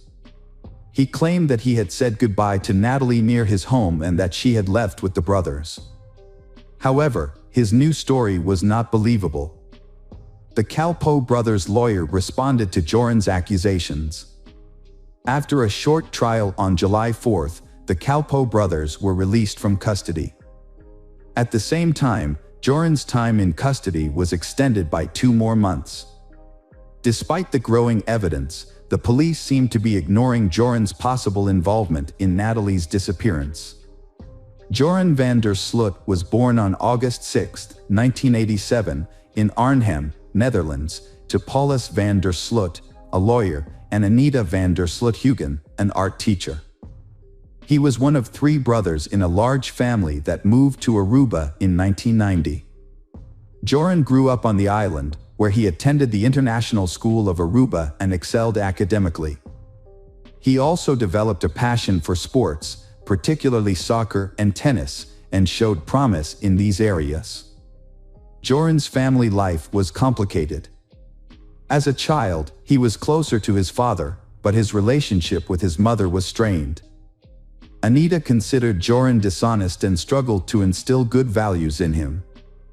She remembered him as a rebellious child who frequently ran away from home. As Joran entered adulthood, he began to associate with a questionable crowd and developed a taste for gambling. Despite this, he presented himself as confident and fearless to his friends, which initially impressed many people. However, locals were wary of Joran, sensing that his permissive behavior would eventually lead to trouble. Joran was popular with girls, but he often took advantage of them. Overall, people had mixed opinions about Joran, with some being drawn to his charismatic personality and others being put off by his questionable behavior. As the investigation into the suspects continued, the search for Natalee Holloway remained ongoing. U.S. authorities assisted by closely monitoring the progress and providing significant financial support to aid in the search for the Natalee. Although the Aruban authorities were not pleased with the increased scrutiny, they accepted the funding. On August 26, the police detained the Calpo brothers and another young man, but this was unrelated to the case. The arrest was an attempt to intimidate them into talking. All four were released on bail on September 3, 2005, and a week and a half later, all restrictions were lifted. Joran van der Sloot spent about 3 months in custody. After his release, he reveled in the notoriety, giving interviews and appearing on TV shows. He claimed Natalee Holloway was flirtatious and offered intimacy, but he declined due to lack of contraception. When questioned about his credibility, Joran threw a glass at the interviewer, showcasing his impulsiveness and aggression. According to the recorder, Joran van der Sloot was confessing to witnessing Natalee Holloway's death on the beach in Aruba. He claimed they were intimate before she lost consciousness, and despite trying CPR, she died. Van der Sloot said he and a friend disposed of her body at sea. Despite the damning recording, Van der Sloot again avoided consequences, quickly denying his statement after it aired. In his 2007 book, The Case of Natalee Holloway, My Own Account, Van der Sloot maintained his innocence, apologizing to Natalee's family and providing his account of events, despite ceasing search efforts by authorities. In 2008, 2 new witnesses came forward in the case. One reported seeing Joran and his father on the beach near the Holiday Inn on May 30, 2005, around 4 a.m. Joran appeared disheveled and shirtless. The witness saw them arguing in a car before driving away. However, Paulus had an alibi for the night of Natalee's disappearance. Joran's former girlfriend also came forward, recalling a comment he made about easily disposing of a body. However, Joran was known for lying and exaggerating. Despite these developments, Joran and the Calpo brothers were detained and released multiple times. The Holloway family hired a private investigator, Tim Miller, who searched the landfill and discovered oversights by the island's police, including failure to interview Natalee's classmates or hotel room neighbors. Natalee's electronic room key was used several times on the night of her disappearance, and she left behind her rare and expensive mobile phone. A male DNA was found on her toothbrush. The investigation's flaws were exposed. After his father's death, Joran contacted the Holloway family, offering to reveal the truth about Natalee's disappearance for a $250,000 reward. He claimed he wanted to clear his conscience, but was actually blackmailing them. The Holloways, desperate for answers, paid Joran $25,000 to meet with their lawyer, John Kelly, in Aruba. Joran provided a new account of events, claiming Natalee resisted his sexual assault, struggled, and hit her head on a rock after he pushed her. He then buried her body in a building foundation. Elizabeth Twitty followed up on Joran's claims by contacting the police. However, verifying his story was simple, and it quickly became apparent that the house he pointed to had been built long before Natalee's disappearance. As a result, the police concluded that his testimony was insufficient to warrant an arrest. It was widely believed that Joran had fabricated another lie to obtain money, and after receiving the funds, he fled to Peru. In another case, on June 1, 2010, the body of 21-year-old Stephanie Tatiana Flores Ramirez was found in a hotel room in Lima, Peru. She had suffered severe injuries and died from a neck fracture. The case drew significant media attention due to the victim's father being a well-known businessman and former Formula One driver. Surveillance footage quickly identified the perpetrator. Surprisingly, the perpetrator was Joran van der Sloot. He was arrested and taken into custody. He claimed to have met Stephanie at the Atlantic City Casino on May 30th, where they played poker together. They then decided to continue their time in his hotel room, where they gambled at an online casino. Stephanie discovered disturbing information on Joran's laptop while he was in the bathroom. She learned that he was a suspect in the disappearance of Natalie Holloway, which frightened her and made her want to leave. However, Joran caught her and became enraged when he realized what she had found. He physically attacked her until he was certain she was dead. After the attack, Joran showered and left the scene, instructing the staff not to disturb Stephanie, falsely claiming she was sleeping. Her body was found 3 days later, on June 3rd. Joran was caught on June 4th while trying to flee to Chile and subsequently confessed to the crime. The news of the murder shocked the U.S., especially given that it occurred exactly 5 years after Natalie Holloway's disappearance. Elizabeth Twitty, Natalie's mother, was moved by the news, saying that justice had finally been served, but at a terrible cost. On January 11, 2012, Joran van der Sloot was sentenced to 28 years in prison for Stephanie's murder and ordered to pay the Ramirez family $75,000 in compensation. Joran was first imprisoned at Pedras Gordas, but was later moved to Chalipala in 2014. During his incarceration, he married a Peruvian woman he met in 2010 while she was visiting another inmate. She believed that Joran had genuinely changed and become a better person, describing him as attentive and gentle during their time together. However, this proved to be a facade, as Joran was actually using her for his own benefit and showed no remorse for his past actions. Meanwhile, Natalie Holloway's family was seeking closure. In June 2011, her father, David Holloway, filed a petition in an Alabama court to have Natalie declared legally deceased. Natalie's mother opposed this move, holding on to the hope that Joran would eventually confess to the crime and face trial. After 2 hearings, Judge Alan King ruled in favor of the declaration, stating that all necessary requirements had been met. On January 12, 2012, the court officially declared Natalie deceased. On June 8, 2023, van der Sloot was extradited to the United States and taken to the Hoover City Jail in Alabama.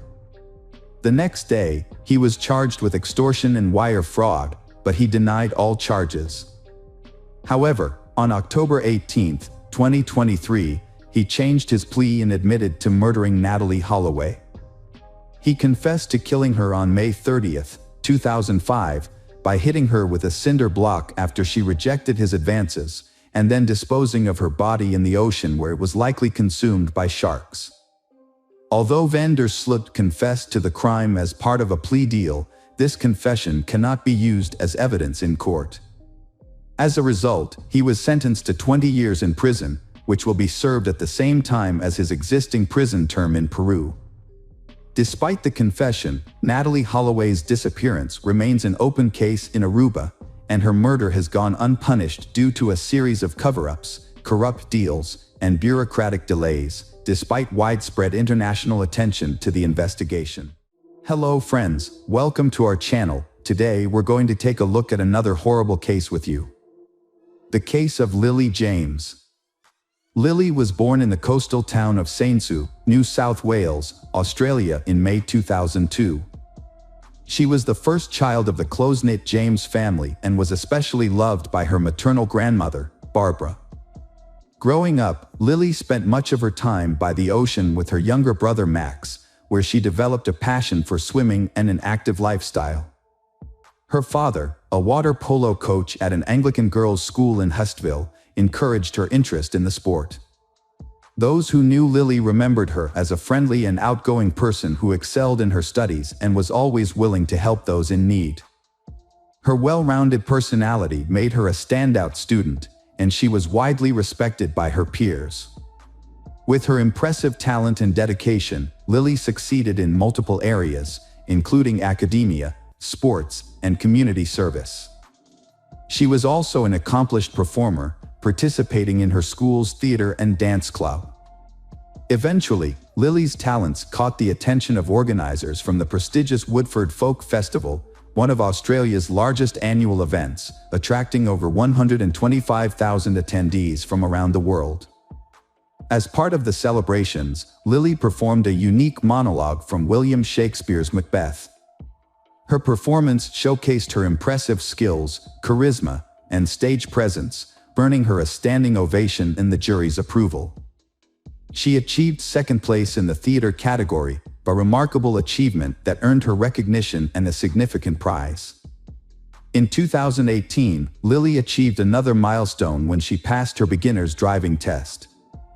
Her athletic talents also flourished, particularly in water polo, a sport she began competing in professionally, following in her father's footsteps. She won the title of swimming champion in the under-17 category, a feat that delighted her parents. By her final year of school, Lily had decided to pursue a career in sports, and in 2020, she enrolled at Sydney Technological University to study sports business management. A turning point in her life. In early 2021, she started a new chapter. To break up her college routine and gain teaching experience, she took a job as a water polo coach at St. Andrew's Cathedral School. Her youthful energy, vibrant personality, and passion for sports quickly won over her colleagues, the school administration, and the students she was coaching. The students looked up to her and tried to meet her high standards. In return, she sought to understand each student's unique needs and strengths. That's when she met Paul, the new cricket and hockey coach. His impressive skills and charismatic presence quickly made him the center of attention. As a part-time teacher at another school and a member of the University of New South Wales hockey team, Paul was a driven and accomplished young man. He was particularly popular among the female students and staff. However, opinions about him were divided. Some saw him as arrogant and stubborn, while others appreciated his positive qualities. Initially, Lily and Paul's interactions were friendly but brief, limited to exchanging greetings. Over time, their relationship evolved into something more.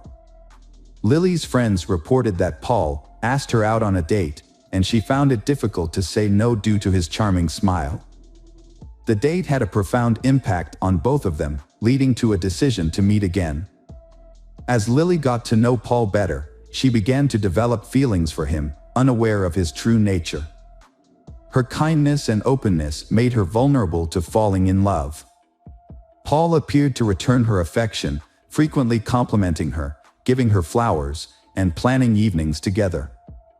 They decided to keep their relationship a secret, especially from the students at school. Lily and her boyfriend, Paul, had agreed to keep their relationship private, adhering to the school's policy and Lily's personal preference for discretion. However, as time passed, rumors about their relationship began to circulate, evolving from hushed whispers to open discussions. When Lily discovered that Paul was the one who had revealed their relationship, she felt deeply hurt and betrayed. Paul's portrayal of her had also led to criticism and judgment from others, causing Lily to feel humiliated. As a result, she confronted Paul about his actions and ended their relationship.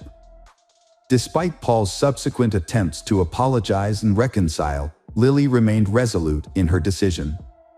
She took some comfort in the fact that their relationship had been brief, allowing her to see Paul's true nature before things escalated further.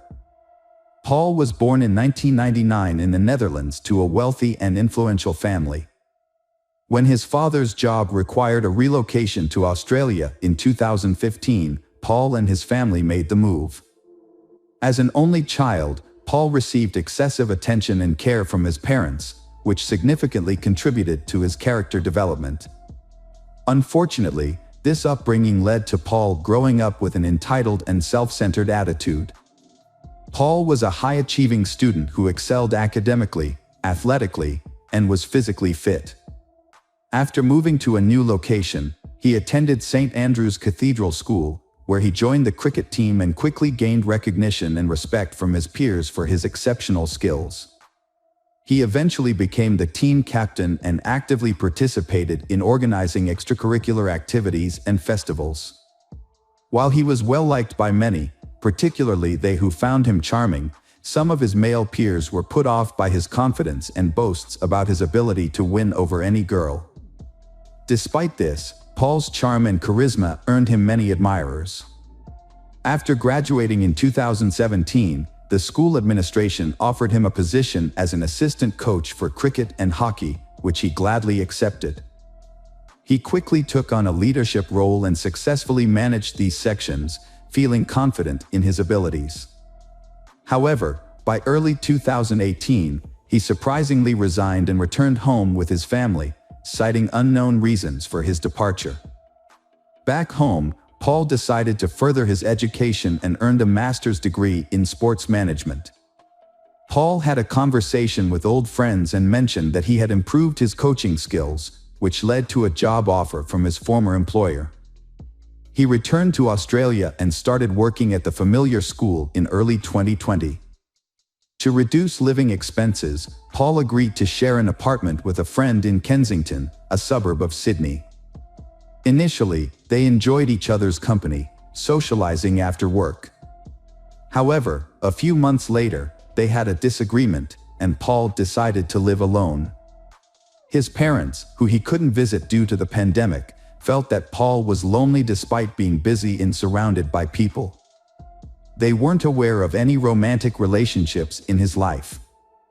By the summer of 2021, as Paul resumed his regular activities, people began to notice a change in his behavior and personality. He picked up where he left off in the sports world, regaining his status as a key player on the hockey team and continuing his active lifestyle, even featuring in promotional advertisements. At the same time, those who knew him observed emerging characteristics that were not present before. Uncontrollable outbursts of anger became a concern. Furthermore, rumors circulated within the school community about his unusual interest in his female students. He would often engage in flirtatious behavior with teenage girls, staring at them for extended periods, leaving them visibly uncomfortable and embarrassed. Paul's importance in the hockey team's progress to the Australian Hockey League finals was evident despite the turmoil in his personal life. His recent breakup with Lily was likely a significant blow to his ego. Unexpected, on October 26, 2023, at approximately 4:30 a.m., the principal of St. Andrew's Cathedral School in central Sydney sent an email to students and parents announcing the school's closure until the end of the week due to a critical incident. A tragedy occurred at the school, prompting a thorough investigation. On Thursday and Friday, a 24-hour consultation center was established in the school library to support those affected. Forensic teams meticulously searched the school building and surrounding area, gathering evidence. The gym was closed off, and the adjacent shower area was scheduled for demolition due to the disturbing discovery made there. The incident began to unfold when the body of a 20-year-old woman was found in the shower around midnight. She had been seen alive just hours earlier. The water polo coach had entered the shower but never emerged. Surveillance footage revealed that someone had followed her around 8 p.m., but the pursuer left the area alone, heading towards the school exit. A family member was later asked to identify the body due to severe facial damage. The victim was identified as Lily James. As the police delved deeper into the case, surveillance footage played a crucial role, and the prime suspect, a young man, was caught on camera multiple times. Investigations were launched into Paul and Lily's cell phone records, helping police track the suspect's last known location using GPS. They also sought to recover the victim's phone, hoping to uncover evidence through text messages that could shed light on the events leading up to the crime. After successfully locating the devices, the police reconstructed the sequence of events, revealing that Paul had purchased a hammer from a hardware store just days before the crime. It seemed he was consumed by anger toward the victim and had planned a confrontation. On the morning of October 25th, Lily followed her routine, attending the university and then heading to her job in the afternoon. Unbeknownst to her, her ex-boyfriend had other plans.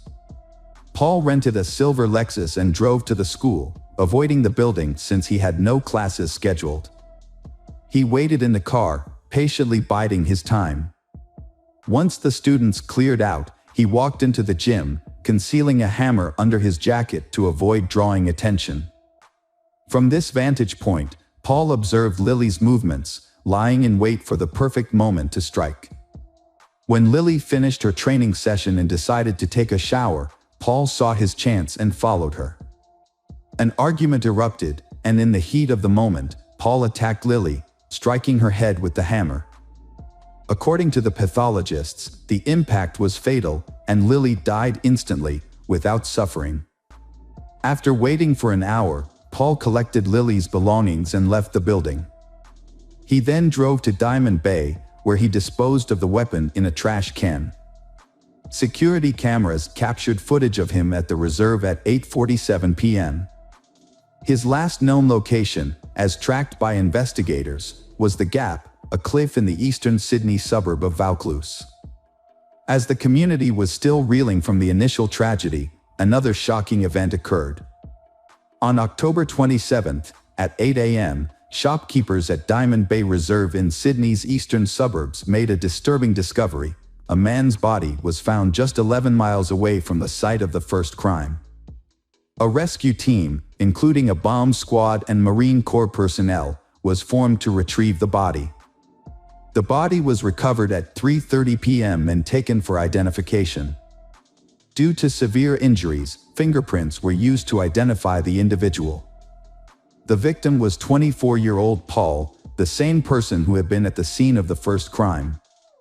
The investigation team faced a significant challenge in establishing a connection between the fatal incidents and uncovering the circumstances surrounding the events.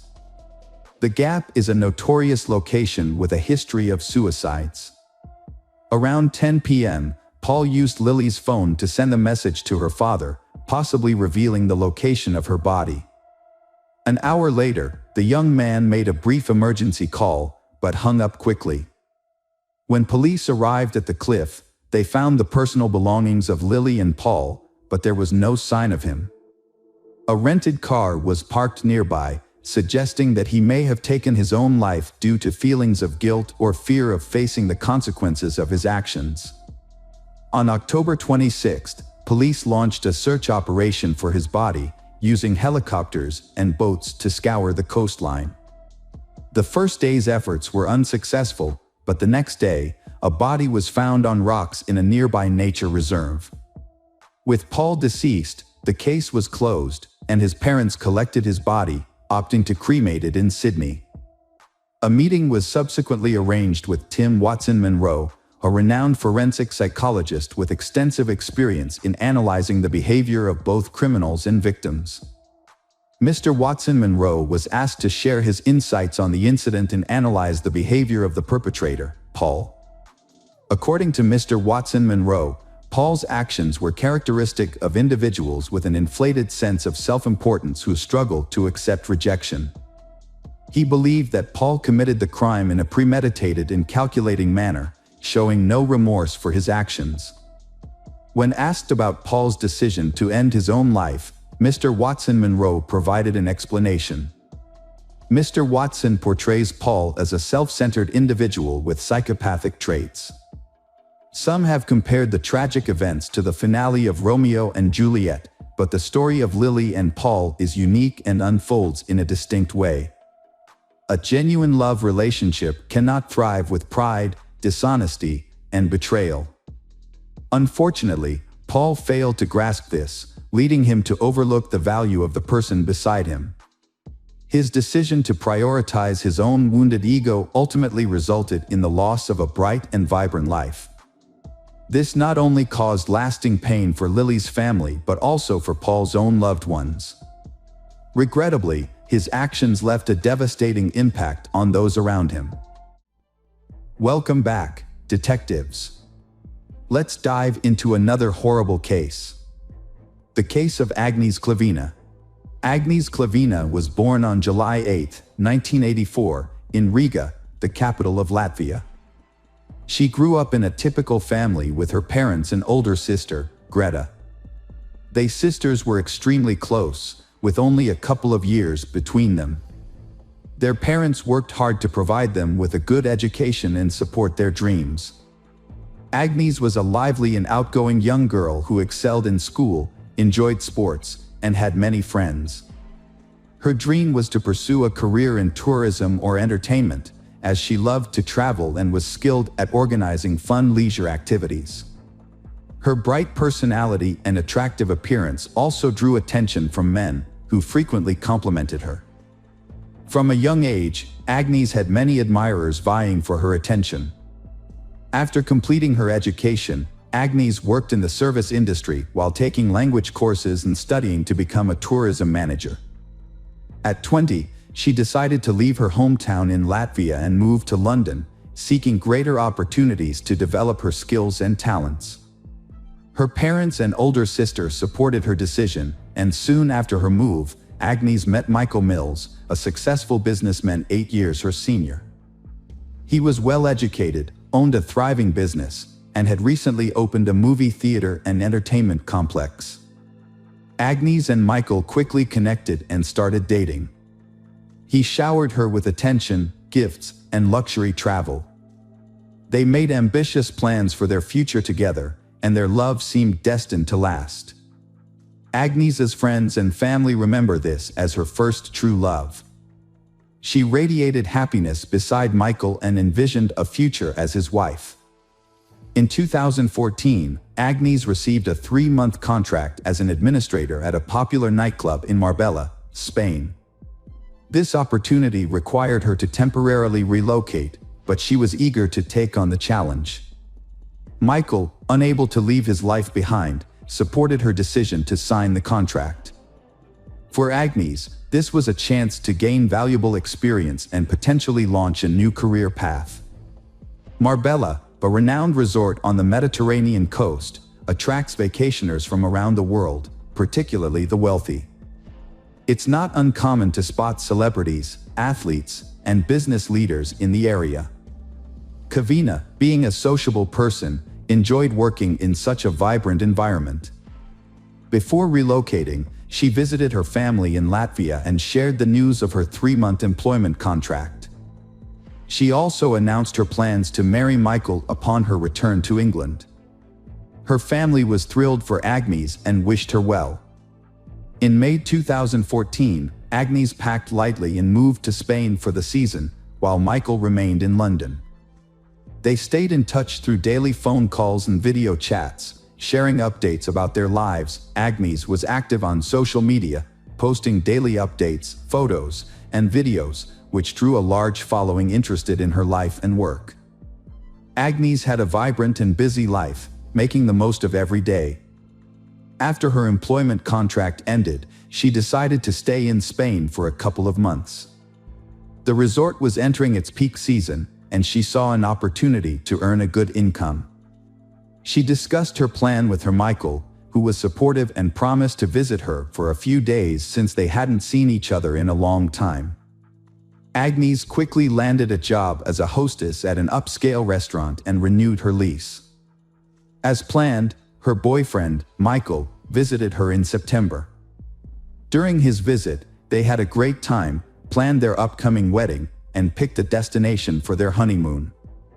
Michael had to return to London after less than a week, leaving Agnes to work in Spain for another month. After that, she planned to visit her relatives in Latvia before flying to England to join her Michael. Unfortunately, these plans never came to fruition. Agnes went to the popular Costa del Sol nightclub with friends on September 6th. Earlier in the day, she had informed Michael of her plans and he approved. Agnes and her friends had a great time at the club, and Agnes even posted some photos on her online profile. She wore a striking mini dress and carried a small white clutch that night. As the night wore on and her friends prepared to leave, Agnes decided to stay a bit longer and then take a taxi home. Her friends didn't worry about her, as she was responsible and hadn't had much to drink. When they said their goodbyes and headed out, Agnes was chatting with a man who had bought her a drink and was trying to get her attention. After that night, Agnes disappeared without a trace.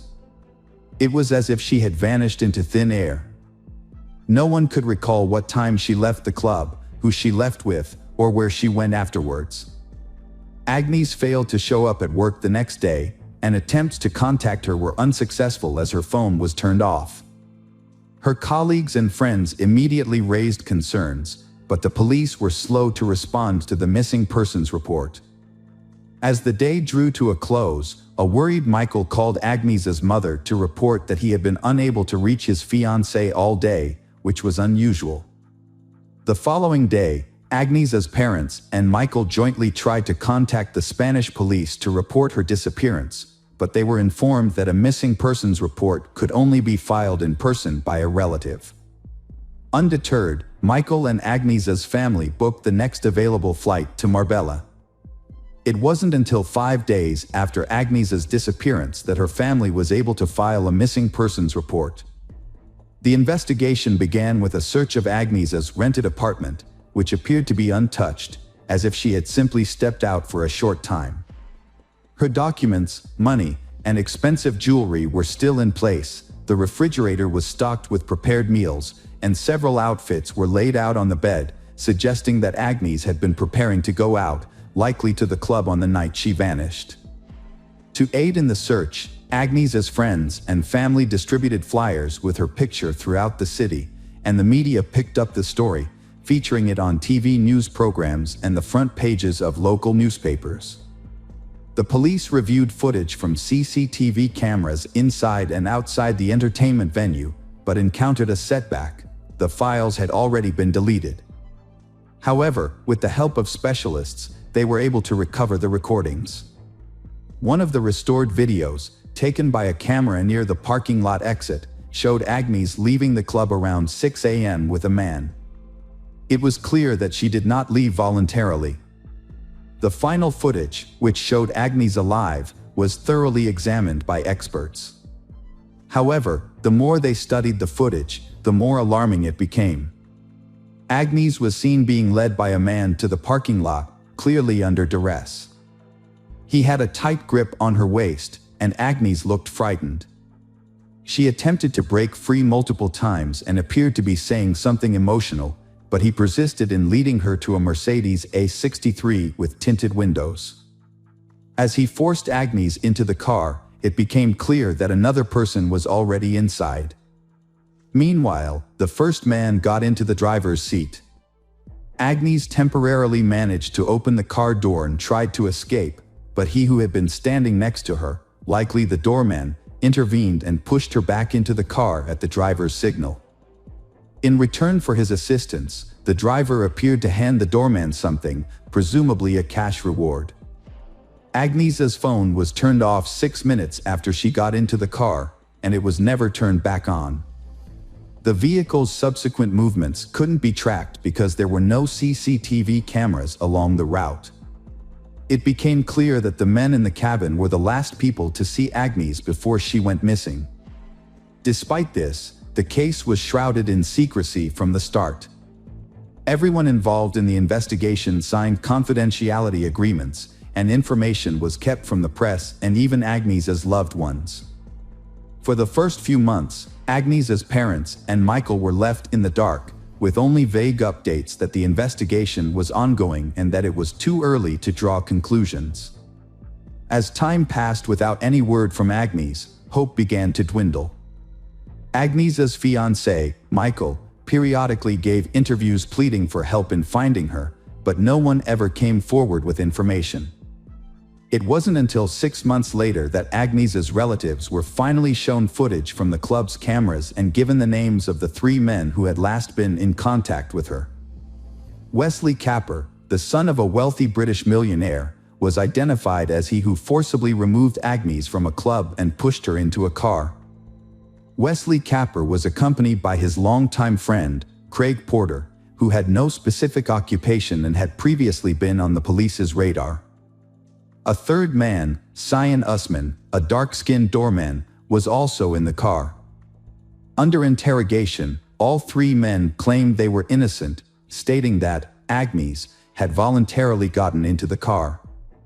According to Wesley Capper, he and a friend had met Agnes at a club and approached her to strike up a conversation. Wesley Capper claimed that Agnes was already intoxicated, but this contradicts the testimony of her friends. He also stated that Agnes had accepted a drink from him and his friend. Capper then invited Agnes to continue the party at his luxurious country home, which she allegedly agreed to. However, Wesley Capper claims that Agnes changed her mind once they were in the car and asked to be dropped off in the middle of the road, stating that she would take a cab home. Wesley Capper claimed that he dropped Agnes off at her requested location, which was an unlit stretch of road with no CCTV cameras. Craig Porter couldn't confirm or deny Wesley Capper's statement about Agnes's presence in their car. According to Porter's own admission, he was also extremely drunk and didn't know how or when Agnes got into the vehicle. He fell asleep shortly after leaving the parking lot and only woke up to find Agnes was no longer in the car. The doorman, Cyan Usman, confirmed that Agnes was intoxicated, but he couldn't say if she voluntarily got into the car. However, he did say that when the car moved, Agnes opened the door and nearly fell out.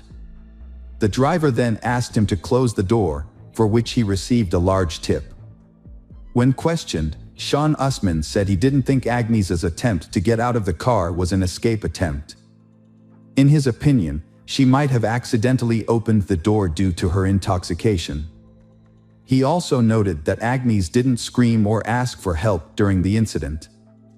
The security footage clearly shows Wesley Capper forcibly leading Agnes to the car, holding her by the waist and wrist. However, Wesley's defense is that Agnes was dizzy and he was only holding her to prevent her from falling. Later in the investigation, another unsettling video came to light, shot in the south of Spain, specifically at the Puerta de la Dua in the Seu Grande Marina. The footage was of the luxury yacht belonging to John Capper, a millionaire and the father of one of the suspects. Dated September 10th, just 4 days after Agnes went missing, it showed Wesley Capper and 2 other men boarding the yacht. Notably, they carried a heavy suitcase and what appeared to be a rolled-up carpet. However, when questioned about this footage, Wesley Capper explained that he and his friends had traveled to the yacht simply to have a good time. He claimed the suitcase was packed with their belongings and what seemed to be a carpet was actually bedding. Wesley Capper failed to account for where everything had gone, considering none of these items were seen upon their return.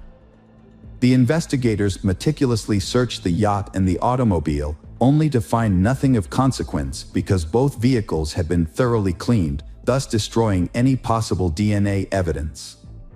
Interestingly, during this exhaustive search, a blonde hair was found in a car trunk, although determining its origin was not feasible as the hair itself had strangely disappeared over the course of the investigation, marking another puzzle within this intriguing case. A few hours after Agnes was last seen in the defendant's car, Wesley Capper made several calls to emergency services, but hung up each time without waiting for an answer. It seemed as though he was afraid or uncertain about what to do. Wesley Capper claimed he was drunk and made the calls randomly. The lawyer for the Agnes family argued that Agnes was likely already dead, and her body was probably at the bottom of the sea, hidden in the suitcase the suspects had brought on board the yacht. He also believed that the case had been intentionally delayed, giving the suspects ample time to destroy any evidence that could prove their guilt. It wasn't until a year and a half after Agnes's disappearance that Wesley Capper, Porter, and Usman were finally brought to trial. They were accused of holding Agnes against her will and forcing her into a car. Unfortunately, due to a lack of evidence, no further charges could be made. This decision outraged Agnes's relatives, but the judge stood firm. In 2019, nearly 5 years after Agnes's disappearance, the 3 men were brought to trial again. Despite the prolonged period, they continued to deny their guilt, claiming that Agnes voluntarily got into the car. The prosecutor argued that the doorman should be considered an accomplice for helping the defendants drive the victim away. The doorman, Usman, could have faced a 5-year prison sentence. Instead, he defended himself, stating that he was a suspect due to his skin color and lack of access to a good lawyer. He claimed that he sent all his earnings to a starving family in Africa. Wesley Capper and lawyers argued that their clients were only guilty of persuading Agnes to get into the car, not forcing her. They believed that Agnes was dropped off on the road as requested, but was possibly kidnapped and killed by someone else while waiting for a cab. The judge's verdict was met with surprise and anger from Agnes's relatives, as none of the defendants received any punishment. Usman was acquitted of all charges. Wesley Capper was given a 2-year sentence for taking advantage of Agnes's intoxication to coax her into his car, and Porter received a 6-month sentence for aiding Wesley Capper's actions. However, they received suspended sentences and did not serve any time in prison. Instead, they paid Agnes's family £101,000 in compensation. Agnes's family was unhappy with the outcome and decided to appeal. It later came to light that the defendants had both committed further offenses while awaiting the court's decision. Wesley Capper, who was intoxicated by alcohol and drugs at the time, hit and killed a woman with his vehicle and then fled the scene. Meanwhile, Porter and a friend, who were also intoxicated, stole a car after violently assaulting its owner. Wesley Capper received a surprisingly lenient sentence of probation for his serious crime, thanks to his lawyer's skilled defense. As part of his sentence, he paid a substantial amount of compensation to the family of she he had killed in a car accident. In contrast, Porter was not as fortunate and was sent to jail, although the exact length of his sentence is not publicly known. Nearly 7 years after Agnes's disappearance, the prime suspect in her case finally faced consequences. However, it wasn't the law that caught up with Wesley Capper, but his own destructive lifestyle.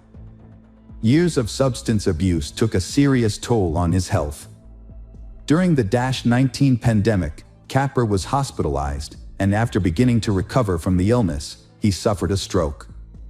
He passed away on July 26, 2021, at the age of 44.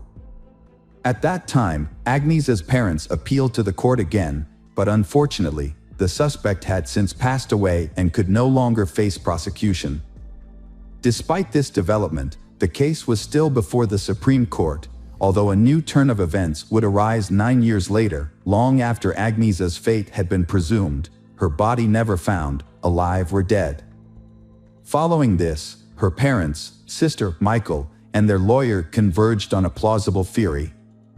It suggested that the perpetrators had likely disposed of Agnes's body in a suitcase that was secretly boarded on a yacht, eventually dropped in a distant, undisclosed part of the open ocean.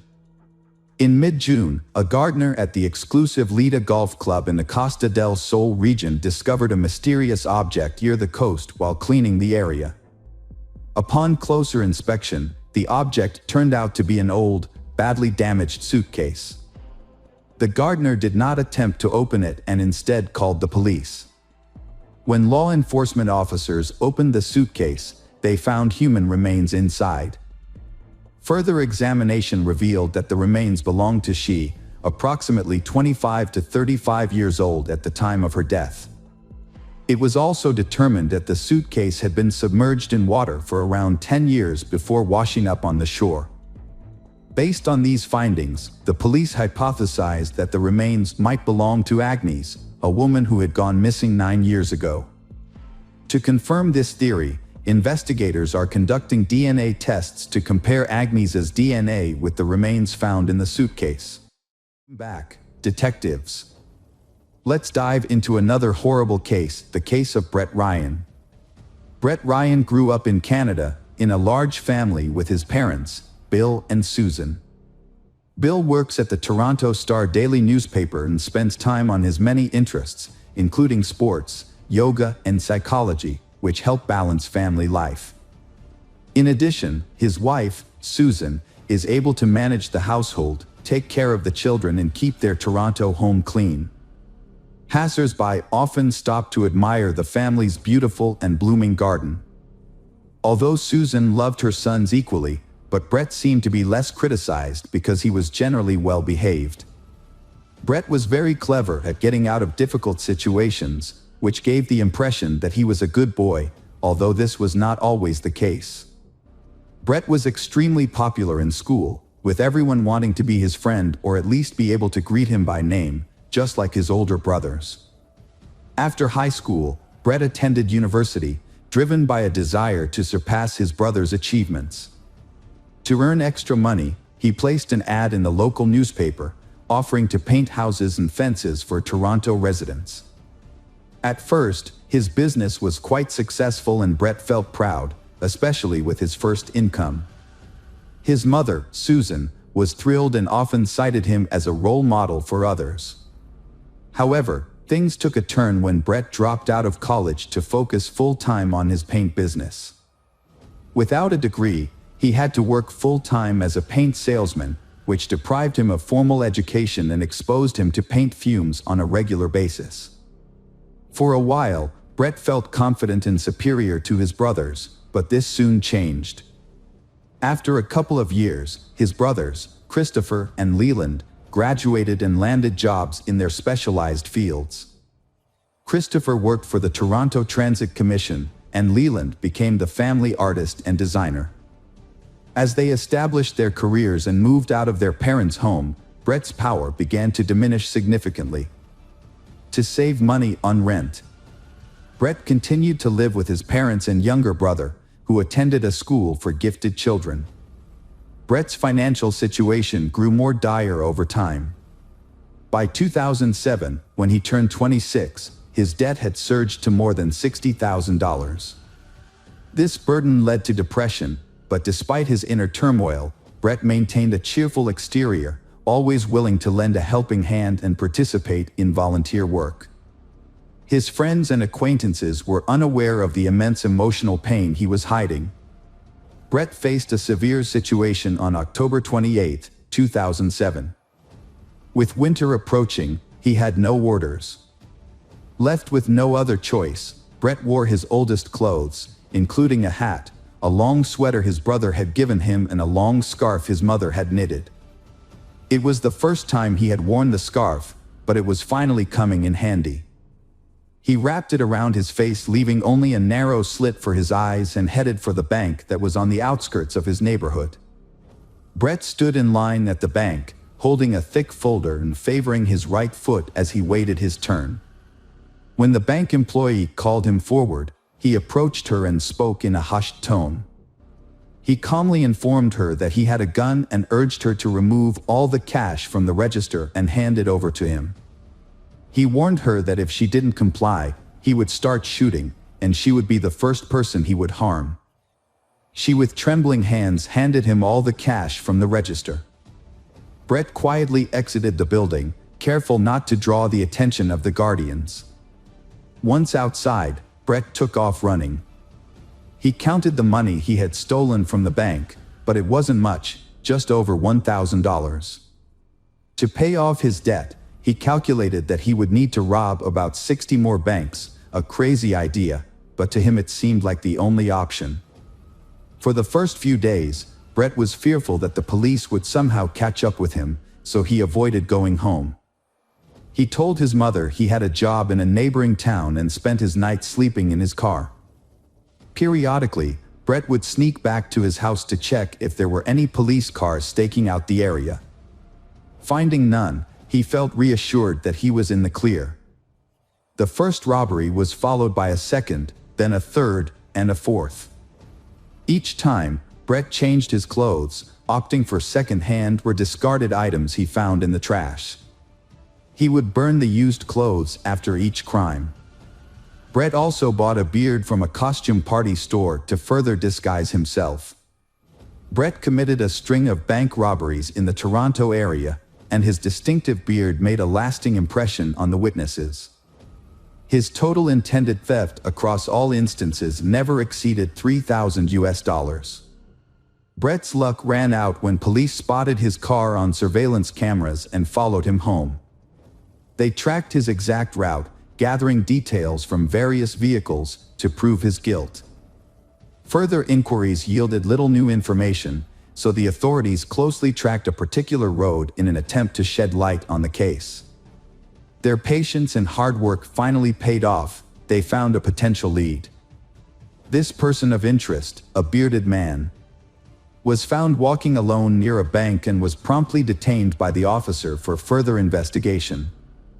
Brett was under investigation for 7 months before being charged with robbery with a firearm, despite having a gun permit. Notably, he never actually carried a gun or any other weapon during the robberies. He didn't even bring a kitchen knife. Initially, he was charged with 19 counts, but after multiple appeals filed by him and his family, only 8 of those counts were upheld. Upon being given the opportunity to apply for parole, Brett submitted a petition. In it, he asked the authorities to consider the circumstances that led him to commit the crimes, including severe depression caused by 2 failed relationships and a significant amount of debt. He also reiterated that he had never intended to harm anyone during the robberies, as evidenced by his lack of weapons. His remarks were taken into account, but as a condition of his potential parole, he was required to undergo a session with a psychologist. The sessions had a positive impact on Brett. During his time in prison, he had lost touch with his family, but he took the initiative to reconnect with them. The positive changes in Brett were noticed by the commissioners, and on November 24, 2010, he was released from prison. However, the freedom he had fought so hard for turned out to be more challenging than he had anticipated. Prior to his career as a painter, Brett struggled with deep emotional pain that weighed heavily on him. He had previously been a bank robber and served time in prison, which damaged his reputation. As a result, no company would hire him, and even those who initially hired him for house painting services would cancel once they discovered his true identity. The neighbors, who once admired Susan's garden and visited frequently, now spread unpleasant rumors about the family. The Brett family quickly sold their house and relocated to Scarborough. Susan started a new garden, and Brett found a job with a trading company. Although the pay was low, his parents helped him financially to rebuild his life and continue his university education. Brett continued to see a psychologist, who consistently advised him to maintain a strong connection with his family. Brett's life took a turn for the better when he met Kristen Baxter in September 2011. Kristen was an amazing person who had her own apartment with a stunning sea view. She was also into sports, which helped her stay in shape. What Brett appreciated most about her was that she didn't care about his past. They enjoyed traveling together, including a trip to Australia. Brett's parents were thrilled to see their son in a happy relationship and were confident that Kristen would encourage him to reach his full potential. However, just when everything was going well, tragedy struck. Brett's father passed away, leaving him in shock and sending him into a depressive state. As a result, Brett started visiting his psychologist more frequently to cope with his emotions. Brett was juggling 2 responsibilities: supporting his mother financially and nurturing his relationship with Kristen. They were both young adults, eager to build a stronger and more significant relationship with each other. Brett fell deeply in love with Kristen and decided to carry out an important plan. He had some savings and, after discussing his plans with his mother, decided to propose to Kristen with a ring. His mother supported his decision and gave him money to buy a ring. Although Kristen didn't need an expensive gift, Brett chose a gold ring with a large diamond to make the proposal special. Kristen happily accepted his proposal. As they began planning their wedding, Brett agreed with Kristen's decisions, but he was worried about the high costs and how they would affect his job. Brett found a job opening at a large technology company on the internet and applied for it. He updated his resume and submitted it, and was even invited for an interview, which he successfully passed. As a result, he was offered the job and was thrilled. He eagerly shared the news with his fiancée and mother, and asked them for money to buy an expensive suit for work. His mother agreed to help him, and he purchased the suit. However, just as Brett was about to start his new job, the company called him to inform him that they had to withdraw their offer. The security department had discovered his past criminal record, and the company could no longer hire him. This news was devastating for Brett, and his mood plummeted. He felt like giving up on his job search and education, wondering why he was wasting his time applying for jobs that he would never get due to his past mistakes. He decided that it would be better to use the money his mother and brothers had given him for something else. Brett had dropped out of university, but he didn't tell his family or his counselor. To maintain the illusion of success, Brett would wear a suit and tie, then change into casual clothes on the way to his job as a house painter. He would tell his relatives that he worked in an office. To further deceive his loved ones, Brett would post fake photos on social media, pretending to be at work or attending business events. He would also fake phone calls, making it seem like he was busy with work-related issues. Brett's family had no idea that he was hiding the truth about his life. As Brett's wedding to Kristen approached in September 2016, his deception reached new heights. He rented an expensive restaurant for the reception, which cost $100 per guest.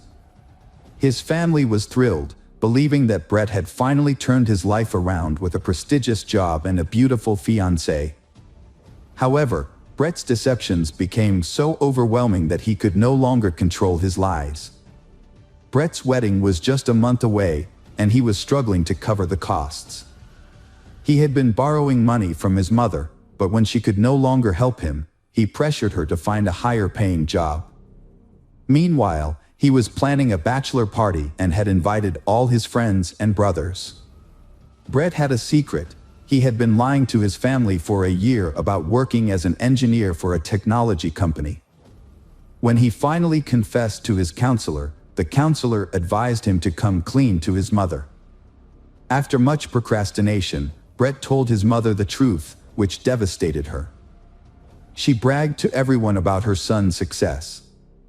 Brett's mother demanded that he tell his fiancée, Kristen, the truth, threatening to do so herself if he didn't. She also warned him that his brothers were aware of the situation and were on her side. However, Brett couldn't bring himself to confess to Kristen, despite knowing that the wedding was unlikely to happen due to his deception. With less than a month to go before the wedding, Brett remained silent, knowing that Kristen deserved to know the truth before it was too late. Brett was anxious about his mother revealing a potentially scandalous secret to his fiancée, Kristen. Every time her phone rang, he would tense up, holding his breath until he realized it wasn't his mother on the line, but rather one of Kristen's friends inquiring about her wedding plans. Eventually, Brett came up with a plan to silence his mother for good. As a convicted felon, Brett was prohibited from owning firearms. He decided to use a crossbow, a silent and deadly weapon, to carry out his plan. Interestingly, his late father had taught him how to shoot a crossbow at targets in their garden, a hobby that Brett had excelled at. Brett purchased the crossbow and arrows at a local sporting goods store and hid them in his garage, disguising them among construction debris. He also created a fake alibi by rigging his computer to automatically post pre-written comments on YouTube. He achieved this by attaching a spoon to a fan, which was connected to his computer. The fan was set to a timer, making it seem like Brett was actively using his computer at the time of the crime. Brett made everyone believe that he spent the whole day at home, watching videos and commenting on them. However, on the morning of August 25th, he had other plans. He put on disguising clothes that concealed his face, sneaked out of the house through the back door to avoid the security cameras, and took a train to his parents' house. He wants to eliminate anyone who might stand in the way of the peaceful life he and Kristen are building. When Brett arrived at his parents' house, his mother, Susan, was taken aback by his unexpected visit. She wasn't feeling well that day, but Brett persisted in persuading her not to reveal his plans to his future wife. Despite her poor health, Susan firmly refused to comply with Brett's demands. As he continued to pressure her, Brett's anger escalated, and Susan sensed that something was terribly wrong. She noticed the crazed look in her son's eyes and warned him that she had already called for help and that Christopher was on his way.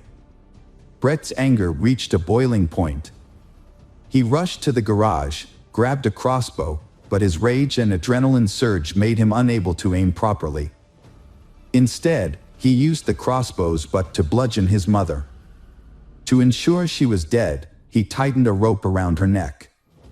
After covering her body with plastic bags, Brett loaded the crossbow with arrows, ready to face whoever was coming next. Brett's brother Christopher was lured into a trap by the suspect. As he entered the garage or the yard, Brett, who was hiding in the bushes, ambushed and shot Christopher in the neck. Christopher died shortly after the attack. Alexander, the youngest brother, was the next target. The suspect had also managed to lure him, but Alexander's outcome was different. Shot in the neck with an arrow, Alexander was critically injured but didn't die instantly. He screamed and cried for help as the attack took place. Throughout this violence, Leland remained asleep on the second floor, oblivious to the crime happening nearby and to the identity of the perpetrator, who was also a family member. It was Alexander's screams that startled Leland out of sleep, ran downstairs, and stumbled upon the horrific scene of his brother Brett trying to strangle Alexander. A fight broke out between Leland and Brett, and Leland ended up in control, forcing Brett to back down. Leland immediately fled to a neighbor's house and called the police. With no means of escape, Brett remained in the house, realizing too late that his actions had disastrous consequences. In a desperate attempt to make amends, he composed a text message to Kristen, pleading for her forgiveness. Upon arriving at the scene, police officers found Brett, covered in blood, sitting beside his critically injured brother Alexander, who would later succumb to his injuries in the hospital. Brett voluntarily surrendered to the authorities, requesting to be handcuffed and taken into custody. During his confession, he revealed the location of his mother's body, hidden beneath packages in the garage, and acknowledged that she was beyond help. Brett admitted at the police station during the trial that he had not intended to kill Susan, but rather to scare her. In contrast, he had planned to kill Christopher and Alexander, who were witnesses to the crime. If they had not been present, they would still be alive. Brett attempted to justify his actions by citing his struggles with depression, but this did not lead to a more lenient sentence. Despite Brett's cooperation with the investigation and his voluntary confession, the judge imposed 3 life sentences, 1 for each murder. Brett will be eligible for parole in 2041. Leland, the sole survivor of the incident, has refused to speak to reporters, but he is well known in Toronto as the one who narrowly escaped the carnage. Hello friends, welcome to our channel. Today we're going to take a look at another horrible case with you. The case of Wang Nan. Wang Nan, born in 1987 in Nanjing, China, a major city and former capital, Wang Nan grew up in a relatively affluent family. Her parents provided her with the best possible education and encouraged her to develop her talents. After completing her secondary education, Wang Nan enrolled in a prestigious university, where she studied business and finance, and also learned several foreign languages. Upon graduation, she landed a job at a large travel agency, where she quickly proved herself to be a valuable, responsible, and motivated employee. Her career advanced rapidly, and she was soon sent to Thailand to head a new branch and oversee its development. Wang Nan worked as a top manager for several years before deciding to leave the agency to start her own business. She opened a Chinese restaurant in Bangkok, which she managed successfully, and it eventually grew into a small but popular chain. Wang Nan was a thriving young entrepreneur who had devoted her life to her career. With her constant business engagements, she barely had time for socializing or dating, and her loneliness became a normal part of her life. At almost 30 years old, Wang Nan was well established in Thailand, having lived there for a while and become proficient in the language. However, she strived for further improvement, taking additional courses to learn Thai at a training center. There, she met a young man named Yu Xiaodong, who initially stared at her before introducing himself in his native language. They exchanged brief conversations, and he inquired about her reason for studying the language. Wang Nan replied that it was for business purposes, and Yu Xiaodong proposed exchanging business cards to potentially meet up Sunday. Although Wang Nan was not interested in continuing the conversation, she still politely gave him her business card. Yu Xiaodong also gave Wang Nan his own business card, which said that he worked in the import-export industry in Bangkok. Not very impressed, Wang Nan put the business card in her wallet and forgot about it. Yu Xiaodong was the only one who showed genuine interest in Wang Nan, and he wasted no time in calling her the very next day. However, she was preoccupied with work and couldn't spare even a few minutes to talk, so she declined his invitation to meet for coffee. A few days later, Yu Xiaodong asked her out again, but Wang Nan turned him down once more, citing her busy schedule and preparations for an upcoming business conference where she hoped to expand her professional network. Undeterred, Yu Xiaodong showed up at the conference with a stunning bouquet of flowers and waited for Wang Nan to become available. When she was free, he approached her and asked her out once more. This time, Wang Nan was charmed by his persistence, which was a new experience for her. No one had ever pursued her so relentlessly before, so she agreed to meet him for dinner. As it turned out, Yu Xiaodong's interest in Wang Nan was more than just a passing infatuation. He was completely smitten. He showered her with attention, surprise gifts, and romantic gestures, including sending flowers to her doorstep every morning with sweet notes attached. He also called her at least twice a day to wish her good morning and good night. Wang Nan had mixed emotions about the situation. While she was irritated by Yu Xiaodong's all-consuming infatuation, she was also flattered that someone was making such an effort to win her heart. As a result, she found herself unexpectedly entering into a romantic relationship. Yu Xiaodong went out of his way to woo her, not only romantically but also by trying to be perfect in every aspect of their relationship. He shared her interests and opinions, learned to cook her favorite meals, and planned exciting activities for them to enjoy together. He was also eager to help her with her work and household chores at a moment's notice. Wang Nan was over the moon with happiness, feeling as though she was living in a fairy tale. Yu Xiaodong's behavior, however, was moving at a breakneck pace. Despite having only been together for a few months, he was already making plans for their wedding and discussing potential names for their future children. This made Wang Nan uncomfortable, but Yu Xiaodong would counter by pointing out that they were both in their 30s and that it was time for them to start thinking about building a family. That night, Yu Xiaodong wrote a heartfelt letter to Wang Nan, expressing his deep affection and commitment to being a good husband and father. The next morning, he arrived at her doorstep with a bouquet of flowers, reiterating his seriousness about marrying her. Wang Nan jokingly mentioned that the courthouse wouldn't open for another hour and a half, but Yu Xiaodong suggested they go there immediately. To her surprise, the courthouse was open, and the officer responsible for registering marriages was already at his desk, ready to formalize their union. Yu Xiaodong had secretly arranged for a hasty marriage ceremony to take place early in the morning. The whole event was unusual and lacking in formality. There were no guests, no exchange of rings, no wedding dress or veil, and no commemorative photographs. One man couldn't shake the feeling that the whole thing wasn't really happening, especially since she hadn't even introduced her new husband to her mother, with whom she was extremely close. Before she knew it, she was holding a marriage certificate in her hand, and her newlywed husband was standing beside her, beaming with satisfaction. One man's marriage was troubled from the start. She had second thoughts about marrying Yu Xiaodong almost immediately after the wedding. Initially, she had hoped he would be a reliable partner, a man she could depend on.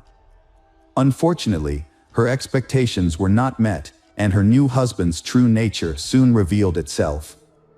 Yu Xiaodong spent most of his time at home playing video games, using his wife's money without contributing to their household expenses. Whenever his wife asked him why he wasn't working, he claimed his business was slow due to seasonal fluctuations and that he was just taking a break. However, her suspicions grew as time passed, and she decided to investigate his business. Her findings shocked her. His supposedly successful import-export company existed only on paper and business cards. One man was horrified, realizing too late that she should have had a prenuptial agreement. Now, her husband could freely spend her earnings, and if they divorced, he would claim her assets. During a tense conversation, Yu Xiaodong broke down in tears, promising to turn his life around and find a good job. However, it soon became apparent that he had no intention of looking for work and was content to rely on his wife's support. Yu Xiaodong, a grown man, consistently acted like a child. He spent most of his time playing computer games and expected his wife, Wan Nan, to pay for his personal expenses whenever he helped out around the house or assisted her at the restaurant. Wan Nan eventually had enough and told him she would no longer give him money unless he got a job. The next day, Yu Xiaodong disappeared, taking their marriage certificate and Wan Nan's identity card with him. Wan Nan only discovered the missing documents that evening when her accountant called to inquire about a large transfer of funds from her account. She was shocked, as she had not authorized the transfer. However, she immediately suspected her husband's involvement. It turned out that Yu Xiaodong had transferred more than $500,000 into his own account, using the stolen documents to deceive the bank into thinking it was their joint decision to transfer their shared money. Wan Nan quickly reported the theft to the police, who tracked down Yu Xiaodong a few hours later as he attempted to withdraw some of the stolen money. Confronted by the police and his wife, Xiaodong broke down and begged for forgiveness on his knees. He confessed to losing a large sum of money through gambling, which had led to threats of death and demands to repay the debt. This was not his first brush with the law, as he had previously served an 8-year prison sentence for robbery in his home country of China. One man was consumed by shame as she learned the truth about her husband's past. Despite this, she believed that his addiction to gambling was a disease that could be overcome, and she wanted to help him recover and return to a normal life. To support him, Wan Nan agreed to pay off half of his debt and offered him a job as heater of one of her restaurants. Initially, Yu Xiaodong appeared to be grateful for the opportunity and took his new role seriously. He even developed a promising strategy for the restaurant's growth. However, his enthusiasm was short-lived. Before long, he began to spend more time playing computer games and indulging in other leisure activities. Meanwhile, one man discovered she was pregnant and shared the news with her husband. Yu Xiaodong initially expressed reservations about the pregnancy, and in a moment of hesitation, asked his wife to consider an abortion, which she flatly refused. The disagreement escalated to the point where he threatened divorce and division of their property, but eventually, his demeanor softened, and he apologized for his rash words. Yu Xiaodong later admitted that his outburst was driven by emotional anxiety, but ultimately, he was happy about the impending arrival of their child. However, things took a dramatic turn 2 months later. During a fateful trip, Yu Xiaodong suggested that his wife purchase life insurance, citing the pregnancy as a reason to safeguard her well-being and that of their unborn child in the event of any unforeseen circumstances. This seemingly caring gesture came after a period of harmony in their marriage, where he had been attentive, supportive, and diligent in his role as a husband and expectant father. Wang Nan quickly agreed to her husband's suggestion and even wondered why she hadn't thought of it herself. They purchased insurance the very next day. A couple of weeks later, Yu Xiaodong proposed a vacation to help them relax and unwind. Wang Nan was initially hesitant, but her husband was insistent. He pointed out that they had never had a honeymoon and that traveling with a baby would be difficult in the coming years. He also felt that they needed a break to clear their minds of the stress and negativity they had been experiencing. Wang Nan was eventually won over by her husband's arguments and agreed to the trip. He took charge of planning the entire vacation, choosing the destination, booking the hotel, and organizing activities that would be enjoyable and educational, yet not too strenuous for Wang Nan's pregnant state. Wang Nan was happy to leave the planning to her husband and was pleased to see how much effort he was putting into making their vacation special. On June 7th, they visited the park for the first time and spent most of the day exploring its many beautiful sights and lookouts. However, as the summer evening wore on, the park became increasingly crowded, with tourists everywhere. As the sun began to set, Wang Nan noticed that her husband, Yu Xiaodong, was growing angry and nervous. When she asked him what was wrong, he explained that the crowds were ruining their chance to enjoy a romantic sunset in peace. Despite his initial frustration, Yu Xiaodong tried to make the most of the situation, suggesting that they could still have a romantic moment as the sun set. As the park began to clear out, he climbed the fence of the observation deck and called out to his wife, Wang Nan, to join him, promising her an incredible view. However, Wang declined, citing the darkness and potential danger. Yu Xiaodong became angry but eventually returned to his wife, suggesting that they should come back to the park another time to watch the sunrise together. The Wang Nan and Yu Xiaodong returned to their hotel late on Saturday night, so they decided to sleep in and head back to the reserve early on Sunday morning. As planned, they woke up at 3 a.m. on June 9th and left for the national park while it was still dark outside. Their goal was to catch the first rays of the rising sun. When they arrived, they found the park nearly empty, with hardly any other visitors. They watched the sunrise together on an observation deck. Then, Yu Xiaodong encouraged his wife, Wang Nan, to join him at the cliff's edge to see some ancient rock paintings. Initially hesitant, Wang Nan trusted her husband's assurance that he would help her climb down and back up safely. As they took in the breathtaking view, Yu Xiaodong suddenly asked Wang Nan if she regretted anything in life. She replied that she did not. However, in a shocking turn of events, Yu Xiaodong's demeanor changed. He touched his wife's hair, kissed her cheek, whispered "die" in her ear, and then pushed her off the cliff. To avoid detection, he checked their surroundings to make sure no one had witnessed the incident. Looking down, he couldn't see where Wang Nan had fallen, and the silence indicated that there were no witnesses below. Yu Xiaodong calmly walked towards the park exit, planning to report the incident after his wife was surely dead.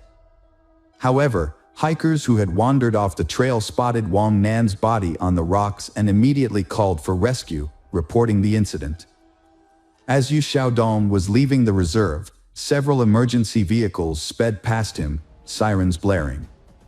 Realizing what was happening, he quickly returned to the scene, pretending to be distressed. There, he put on a convincing performance, crying and begging for help. Convinced that his wife was dead and no one would discover the truth, he remained unaware that Wang Nan's fall had been broken by tree branches, which reduced her speed before she landed on bushes and then rolled onto the rocks. This series of events cushioned the impact, saving her life and that of their child, although she suffered severe injuries. Yu Xiaodong was overcome with grief, crying and lamenting the loss of his wife and child. However, his wife suddenly regained consciousness and attempted to speak, but was unable to. The people around her noticed the genuine horror on Yu Xiaodong's face, but he quickly composed himself and leaned in close to his wife. In a hushed tone, he warned her in Chinese to remain silent if she wanted to survive. Wang Nan's injuries were severe, including head trauma, multiple fractures, lacerations, soft tissue contusions, ruptured internal organs, and massive blood loss. Her spine was also severely damaged, leaving doctors concerned that even if she survived, she would likely be paralyzed and never walk again.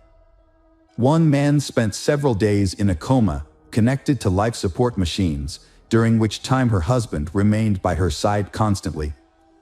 However, despite his devoted appearance, Yu Xiaodong's intentions were sinister.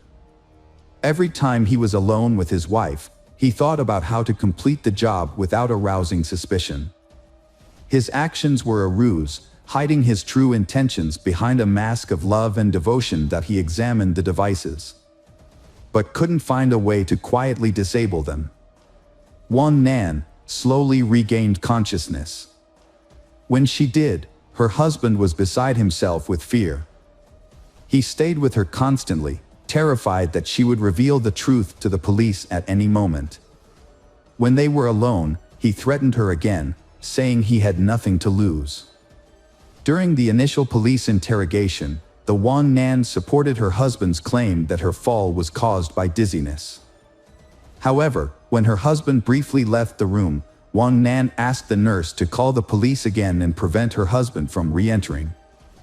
It was then that she recounted the disturbing story of her fall, alleging that her husband had attempted to kill her. Yu Xiaodong suddenly burst into the room, shouting that his wife was delusional due to her head injury and that he would never harm her or their baby. His explanation was not believable, and he was arrested on the same day. At the hospital, he was charged with multiple crimes, including attempted murder and intimidation, after her husband was taken into custody and sent to jail to await trial. Wang Nan finally felt a sense of relief. Although she still had a long and difficult recovery ahead of her, she now felt safe. Wang Nan initially held on to hope that her pregnancy could be saved, despite the severe fall. However, her medical team advised her to terminate the pregnancy due to the large amounts of painkillers and antibiotics she was receiving, as well as the multiple surgeries she underwent under general anesthesia.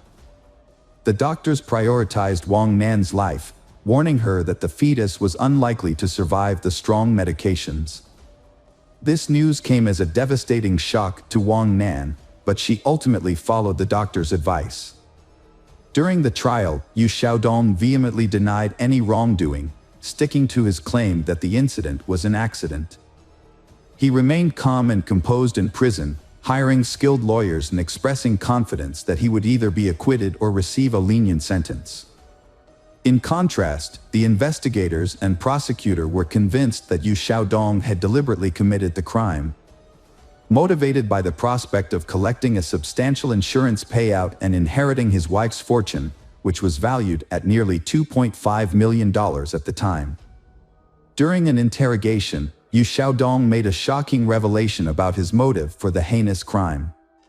He disclosed that he was angry with his wife for not paying off his entire debt, which had accumulated due to his gambling habit. In his mind, if his wife truly loved him, she would have cleared all his debts since she had the financial means to do so. This perceived betrayal led Yu Xiaodong to believe that his wife did not love him, and therefore, he felt justified in punishing her. After making this astonishing confession, the defendant became silent, seemingly aware that he had revealed too much. He attempted to retract his statement, claiming that he had been misunderstood. Nevertheless, his unexpected admission, combined with Wang Nan's testimony, was sufficient to secure a lengthy prison sentence. In March 2021, Yu Xiaodong was found guilty and sentenced to life imprisonment.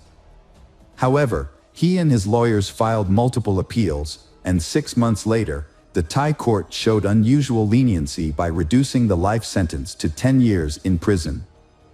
Wang Nan and her family were shocked and outraged by the lenient sentence given to Yu Xiaodong, believing it would set a bad precedent and encourage others to commit similar heinous crimes.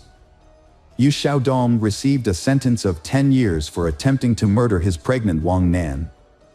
As of now, Yu Xiaodong is serving her 10-year sentence while Wang Nan is challenging the court's decision. Meanwhile, Yu Xiaodong is filing appeals to prove her innocence. Wang Nan has successfully restarted her business in 2023 and also established an organization that provides support to women who have been affected by domestic violence.